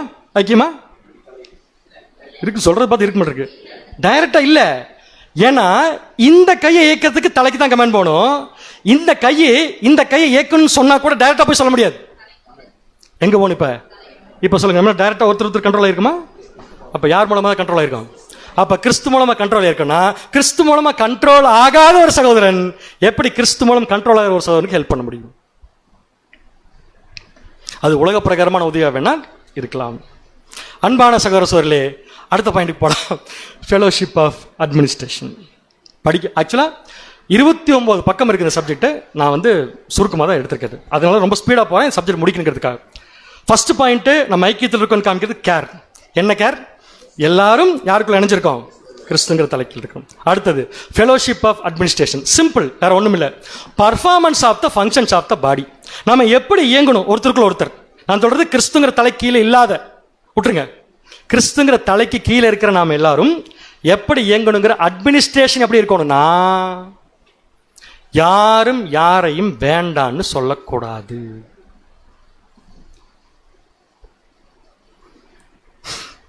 சரி வாசிங்க. 1 கொரிந்தியர் 12:21. 1 கொரிந்தியர் எக்ஸாம்பிள் சொல்லலாம்னு வந்து அப்புறம் மாத்திட்டேன் அதை. 1 கொரிந்தியர் 12ஆம் அதிகாரம் 21ஆம் வசனம். கண்ணானது கையை பார்த்து நீ எனக்கு வேண்டுவதில்லை என்றும். இப்ப என்னை பாருங்க எல்லாரும், ஏன் சொல்லக்கூடாது அப்படி? கண்ணு கையை பார்த்து வேண்டாம் ஏன் சொல்லக்கூடாது? இல்ல பதில் வரல கரெக்டா. கண்ணும் தலை மூலமா தான் இங்குது, கையும் தலை மூலமா, ரெண்டு டைரக்டா கனெக்ட் இல்லையே. அப்புறம் எப்படி கண்ணை பார்த்து வேண்டாம்னு சொல்ல முடியும்? முடியாது. அடுத்தது, தலையானது கைகளை நோக்கி நீங்கள் எனக்கு வேண்டுவதில்லை என்றும் சொல்லக்கூடாது. இந்த அட்மினிஸ்ட்ரேஷன் இருக்கணும். நீ பண்ணக்கூடாது, நீ அதை செய்யக்கூடாது, நீ அதை பண்ண வேண்டாம், இது பண்ண வேண்டாம். நோ. ஏன் சொல்லக்கூடாதுன்னா, நம்ம யாரும் இன்னொருத்தருக்கு டைரக்டா என்ன பண்ண முடியாதுன்னா கமாண்ட் பண்ண முடியாதுன்ட்டு. பிகாஸ் ஒவ்வொருத்தரும் தனிப்பட்ட முறையில் யாரோட இணைஞ்சிருக்கிறோம்? கிறிஸ்துவோட. இந்த எக்ஸாம்பிள் அப்படியே இங்கே எடுத்து பொருத்தி பாருங்க, கரெக்டாக இருக்கும். எல்லாரும் எதோட இணைஞ்சிருக்கிறோம்? கிறிஸ்து. சரி, ஓகே. கமெண்ட் பண்ணக்கூடாது. அடுத்த அட்மினிஸ்ட்ரேஷன் எப்படி இருக்குன்னு சொல்றேன். நான் இவரை பத்தி அவர்கிட்ட போய் குறை சொல்லலாமா? சொல்லலாம். யாரும் சொல்லலாம்னு சொன்னீங்க? சொல்லலாம். 5 பைசாக்கு பிரயோஜனம் இல்லை. ஏன்? இப்ப இவரை பத்தி நான் அவர்கிட்ட குறை சொல்றேன்னா 3 பேர் இன்வால்வ் இதில், கரெக்டா? இந்த 3 பேருமே கிறிஸ்துடைய தலைக்கீழ் இருக்கும்னு வச்சுக்கலாம். ஆனா 3 பேர் டைரக்டா லிங்க் ஆயிருக்கிறோமா, தலையோட லிங்க் ஆயிருக்குமா? இப்ப நானும் லிங்க் ஆயிருக்கேன், அவரு தலையோட லிங்க் ஆயிருக்கார், அவரு தலையோட லிங்க் ஆயிருக்கார், கரெக்டுங்களா? இப்ப இடையில நாங்க 2 பேரும் இன்னொருத்திட்ட போய் இவர் ஆகாதுன்னு சொன்னா, குறை சொன்னா, யாரை குறை சொல்றோன்னு அர்த்தம்? புரியலையா? திருப்பி எக்ஸ்பிளைன் பண்றேன். நானும் கிறிஸ்துங்கிற தலையோட இணைஞ்சிருக்கேன். நானும் ஒரு சரீரங்க தானே. இப்பதான் படிச்சோம், யாருமே டைரக்டா கான்டாக்ட்ல இல்ல, எல்லாம் கிறிஸ்து மூலமா தான் இணைக்கப்பட்டிருக்கிறோம். இந்த கை கூட இந்த கைக்கு ஒரு கமாண்ட் கொடுக்கணும், யார்கிட்ட தான் போய் கேட்கணும்? தலையை சொல்லி தான் கொடுக்க சொல்லணும், கரெக்டா? அப்படி இருக்கிறப்ப 3 பேர் இருக்கிறோம் இந்த சரீரத்துக்குள்ள. ஒரு சகோதரன் இன்னொரு சகோதரரை பத்தி குறை சொன்னா யார் மேல குறை சொல்ற மாதிரி அர்த்தம்? தலை. 3 பேர்த்துமே யார் இயக்குறா? தலை. அப்ப ஒரு சகோதரன் தலை இயக்குது, இன்னொரு சகோதரனையும் தலை இயக்குது. இன்னொரு சகோதரின் தலை ஏக்குது. இவங்க 3 பேரும் சேர்ந்து ஒருத்தர் பத்தி குறை சொன்னா ஏக்கிற தலை மேல தானே பிரச்சனை. வாயை திறந்து என்ன சொல்லிட வேண்டாம், குறை சொல்ல வேண்டாம். இதுதான் பாடி ஆஃப் கிரைஸ்டனுடைய ரகசியத்தின் ஐக்கியம். சரி, இல்ல பேர் சொல்லலாம் அப்படின்னா அதுக்கு ஒரு கேள்வி கேட்டிருக்காரு சகோதரர். சொல்லலாம் பேர், நடக்குது இல்ல, சொல்லலாம். யார்கிட்ட போய் சொல்லலாம்? தலையிட்ட. எப்படி போய் சொல்லலாம்? பிரேயர்ல கேட்கலாம். தேவன் இந்த மாதிரி ஒரு பிரச்சனை இருக்கு, இது எப்படி சால்வ் பண்றதுன்னு தெரியல. கேட்டா அங்க போகாது குறை, எங்க போயிடும்? தேவன்கிட்ட போயிடும், கிறிஸ்து மூலமா போயிடும். அங்கிருந்து ஒரு சொல்யூஷன் ஆயிரும். டைரக்டா வந்து அதுக்கு இன்னொருத்தர் கூட கூப்பிட்டு கூட என்ன பண்ணலாம், சரி பண்ணலாம். டைரக்டா இது என்ன பண்ணக்கூடாதுன்னு சொல்லக்கூடாது. அப்படி சொல்லணுங்கிறது ஓகேன்னு சொன்னா, சகோதரர் ஒரு கேள்வி கேட்கிறாரு, தலைவனை நான் கழட்டி வச்சிடறேன், நீங்க எல்லாம் கமெண்ட் பண்ணிக்கோங்க ஒருத்தருக்கு ஒருத்தர். தலையை நான் கழட்டி வச்சிடறேன். தேவன் தலையை கழட்டி வச்சாருன்னு என்ன தெரியுமா? நமக்கு பரிபூர்ணங்கிற வார்த்தைக்கு நமக்கு சம்மதமே இல்லாம போயிடும். புரிஞ்சா? அப்ப தலை அட்டாச் ஆயிருக்குன்னா ஒருத்தர் இன்னொருத்தரை பத்தி குறை சொல்வதற்கு கூட என்ன கிடையாதுன்னா அனுமதி கிடையாது. we are perfect. எப்படின்னா கிறிஸ்து மூலமா தான். எப்படின்னா அந்த அறிவு மூலமா தான். எப்படி என்றால் அந்த ஐக்கியத்தின் மூலமா தான். வாசிங்க இப்ப கொலோசியர் 2:9, 10. கொலோசியர் 2:9, 10. 9-10 வசனங்கள். ஏனென்றால் தேவத்துவத்தின் பரிபூர்ணமெல்லாம் சரீர பிரகாரமாக அவருக்குள் வாசமாய் இருக்கிறது. தேவத்துவத்தின் பரிபூர்ணம் எல்லாம் இதான் படிச்சா. கிறிஸ்துவுக்குள்ள தேவன் கொடுத்த அந்த தெய்வீக தன்மை பரிபூர்ணம் எல்லாம் சரீர பிரகாரமாக கிறிஸ்துவுக்குள் இருக்கிறது. மேலும் சகல துரைத்தனங்களுக்கும் அதிகாரங்களுக்கும் தலைவராய் இருக்கிற அவருக்குள், என்னவா இருக்கிற அவருக்குள், எல்லாத்துக்கும் தலையா இருக்கிற அவருக்குள் நீங்கள் பரிபூர்ணம் உள்ளவர்களாய் இருக்கிறீர்கள். நீங்கள் பரிபூர்ணம் உள்ளவர்களாய் இருக்கிறீர்கள். சோ இந்த ஐக்கியத்துக்குள்ள இந்த மைண்ட் செட் இருந்தா தான் இதுதான் ரியல் ஐக்கியம். ஓகே. ஆனா ஒரு விஷயம் பாருங்க, ஒரு சரீர அவயவத்துக்கு பெயின் வந்தா கண்டிப்பா தலை சும்மா இருக்கிறது இல்ல, அந்த பெயினை மற்ற அவயத்துக்கு உணர வைக்கிறார்ல. அப்ப பெயினை உணர்றதுக்கு தலை நமக்கு ஏற்பாடு பண்றாரு. ஏன்னா எல்லாரும் போய் தாங்கணுங்கிறதுக்காக. குறை சொல்றதுக்கு தலை நம்மளை அனுமதிக்கிறது இல்ல. ஏன்னா குறை சொன்னா அவரை குறை சொல்ற மாதிரி ஆயிடும். இந்த கான்செப்டை இங்க கரெக்டா வச்சிருக்காரு. கேள்வி கேட்க நீங்க பதில் சொல்லிருங்க. இது ஒரு பேரபிள். இதுல நாம் என்னவா இருக்கோம்? அதுக்கே ஒரு தனியா கேள்வி வைக்கணும் இருக்கு. என்னவா இருக்கிறோம்? கொடியா இருக்கிறோம். என்ன கொடுக்கணும்? ஓகே, அதான் ரிசல்ட். ஓகே. இப்ப question, can branch give the fruit without vine? தமிழ்ல கேட்கிறேன். கொடியால் செடி இல்லாமல் கனி கொடுக்க முடியுமா? ஏன் பெற முடியாது? செடியில தான் என்ன இருக்குது? சத்து இருக்குது. கரெக்ட். அப்ப கனி கொடுக்கறதும் கனி கொடாம இருக்கிறதும் செடியில் இருக்குல்ல. செடிக்குள்ள எப்படி வளர்றோங்கிறது பொறுத்து இருக்குது. ஆனா செடி இல்லாம கொடியால் என்ன கொடுக்க முடியாது? சரிங்களா? இதுல நம்ம கனிகள் தானே. நாம ஒருத்தரை பத்தி ஒருத்தர் குறை சொல்றது இந்த பிக்சர்ல பொருத்தி சொல்லுங்க. ஒரு பழம் இன்னொரு பழத்தை குறை சொல்லலாமா? சொல்லலாம். சொல்லலாம். ஒரு பழம் இன்னொரு பழத்தை குறை சொன்னால் அது எதை குறை சொல்லுகிற மாதிரி? 2 பேத்த. ஒன்னு செடிய, இன்னொன்னு இந்த செடியை வளர்த்துறதுக்கு தோட்டத்தை கொடுத்து அவங்க அப்பாவை. என்னப்பா தோட்டம் வச்சிருக்கீங்க, வேறு ஒவ்வொன்றா பூத்துருக்குது, வேறு எல்லாம் புளிச்சு கிடக்குது, நான் பாருங்க எப்படி இருக்கிறேன் சொல்லமா? அப்ப நம்ம எல்லாரும் எதில் இருக்கிறோமோ அதுல தான் இன்னொருத்தரும் இருக்காரு. ஒருத்தருக்கு இன்னொருத்தருக்கு என்ன கனெக்ஷன்னா அன்பு செலுத்துறதும் கருணை காண்பிப்பதும் அவங்க கிட்ட பரிவா பேசுறதும் அவங்களுக்கு ஹெல்ப் பண்றதும் அவங்கள சப்போர்ட் பண்றதும் தலையை கழுவுறதும் காலை கழுவுறதும் தான் நம்முடைய வேலை. தலையை அபிஷேகம் பண்றது, சாரி, இதுதான் நம்முடைய வேலையை தவிர குறை சொல்வதற்கோ என் வேலையை இவர் எடுத்தான்னு சொல்றதுக்கோ என் வேலையை அவர் பண்ணிட்டான்னு சொல்றதுக்கோ இவர் பண்றாரு சொல்றதுக்கோ குறை சொல்றதுக்கு இங்க இடம் இல்லை.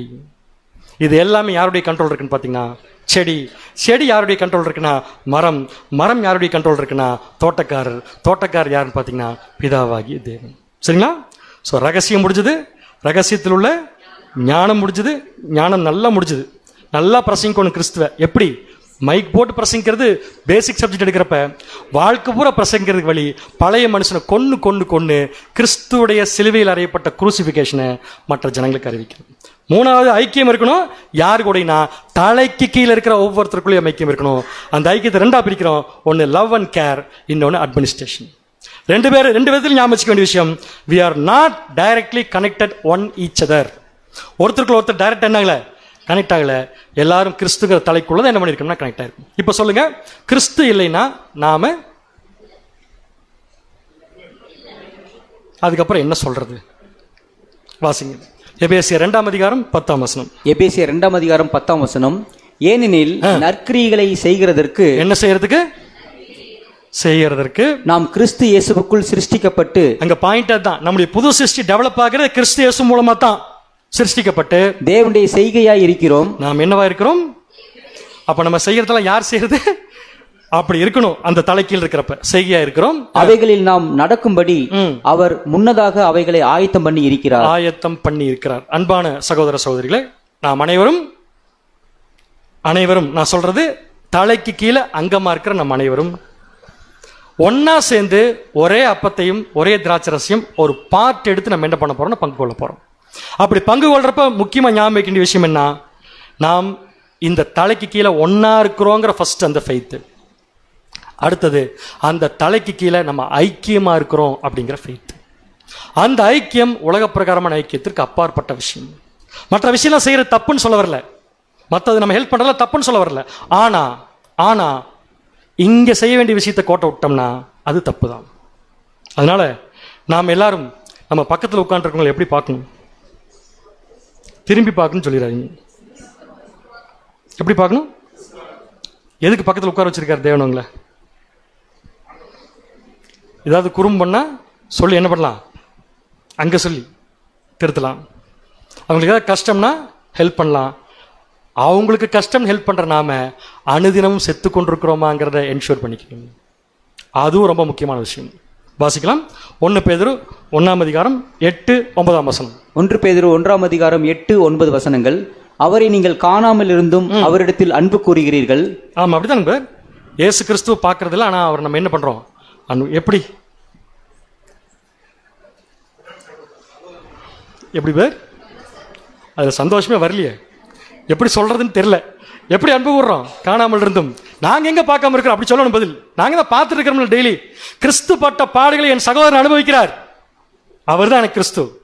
அவர் எனக்கு ஹெல்ப் பண்றார், அவர் தான் எனக்கு கிறிஸ்து. அவர் என்னை சரியா நடத்துறார், அவர் தான் எனக்கு கிறிஸ்து. வாசிங்க. இப்பொழுது அவரை தரிசியாமல் இருந்தும் அவரிடத்தில் விசுவாசம் வைத்து, அவரிடத்தில் நம்ம என்ன வச்சிருக்கோம்? விசுவாசம். யார் மேல விசுவாசம் வச்சிருக்க? நம்ம சகோதரர்கள். விசுவாசம் வைத்து சொல்லி முடியாததும் சொன்னா இப்ப முடியாது, 10-10:30 மணி ஆகி போயிடும். சொல்லி முடியாததும் மகிமையால் நிறைந்ததுமாய் இருக்கிற சந்தோஷம் உள்ளவர்களாய் களி கூர்ந்து. எப்படி இருக்கணும் நம்ம? எப்படி இருக்கணும்? திருப்பி ஒரு தடவை சொல்லுங்களேன். சந்தோஷம். எப்படி இந்த சப்ஜெக்ட் கேட்டு சந்தோஷம். ஆனா உண்மை ஒண்ணு பாருங்க, சிலுவையில விஷயத்தை நம்ம டெய்லி பண்ணும்போது, குரூசிபிகேஷன் ஆகும்போது நமக்கு இருக்கிற ஒரே ஒரு ஆறுதல் என்ன தெரியுங்களா? கூட இருக்கிற சகோதர சகோதரிகள் தான். அந்த ஆறுதல் கூட இல்லைன்னு வச்சுக்கோங்க, இன்னைக்கு என்ன ஒண்ணு சொல்ல முடியாது. ஆனா கிறிஸ்து வச்சு பாருங்க, யாருமே இல்லாம தான் அனுபவிச்சாரு. அப்ப நம்ம கூட இருக்காங்கல்ல, அப்ப அவங்களை எப்படி நம்ம பார்த்துக்கணும்? அது முக்கியமான விஷயம் நமக்கு. உங்கள் விசுவாசத்தின் பலனாகிய ஆத்தும ரட்சிப்பை அடைகிறீர்கள். ஆத்தும ரட்சிப்பை நம்ம என்ன பண்ண போறோம்? அடைய போறோம். அதனால இந்த ஒரு சிலுவையில் அறையப்பட்ட விஷயத்தையும் நம்ம நினைவில் வச்சுட்டு நம்மளை நம்ம தகுதிப்படுத்தி கொண்டு கிறிஸ்துடைய தகுதியான அந்த அப்பத்திலையும் திராட்சரசத்திலையும் நாம் பங்கு பெறுவதற்கு தேவன் நமக்கு கிருபை செய்வாராக. ஆமென். இது போன்ற அநேகம் ஆழமான சத்தியங்களை முழுமையாக பார்க்க நமது சத்திய கருவூலம் யூடியூப் சேனலை சப்ஸ்கிரைப் செய்து பயன்பெறுங்கள்.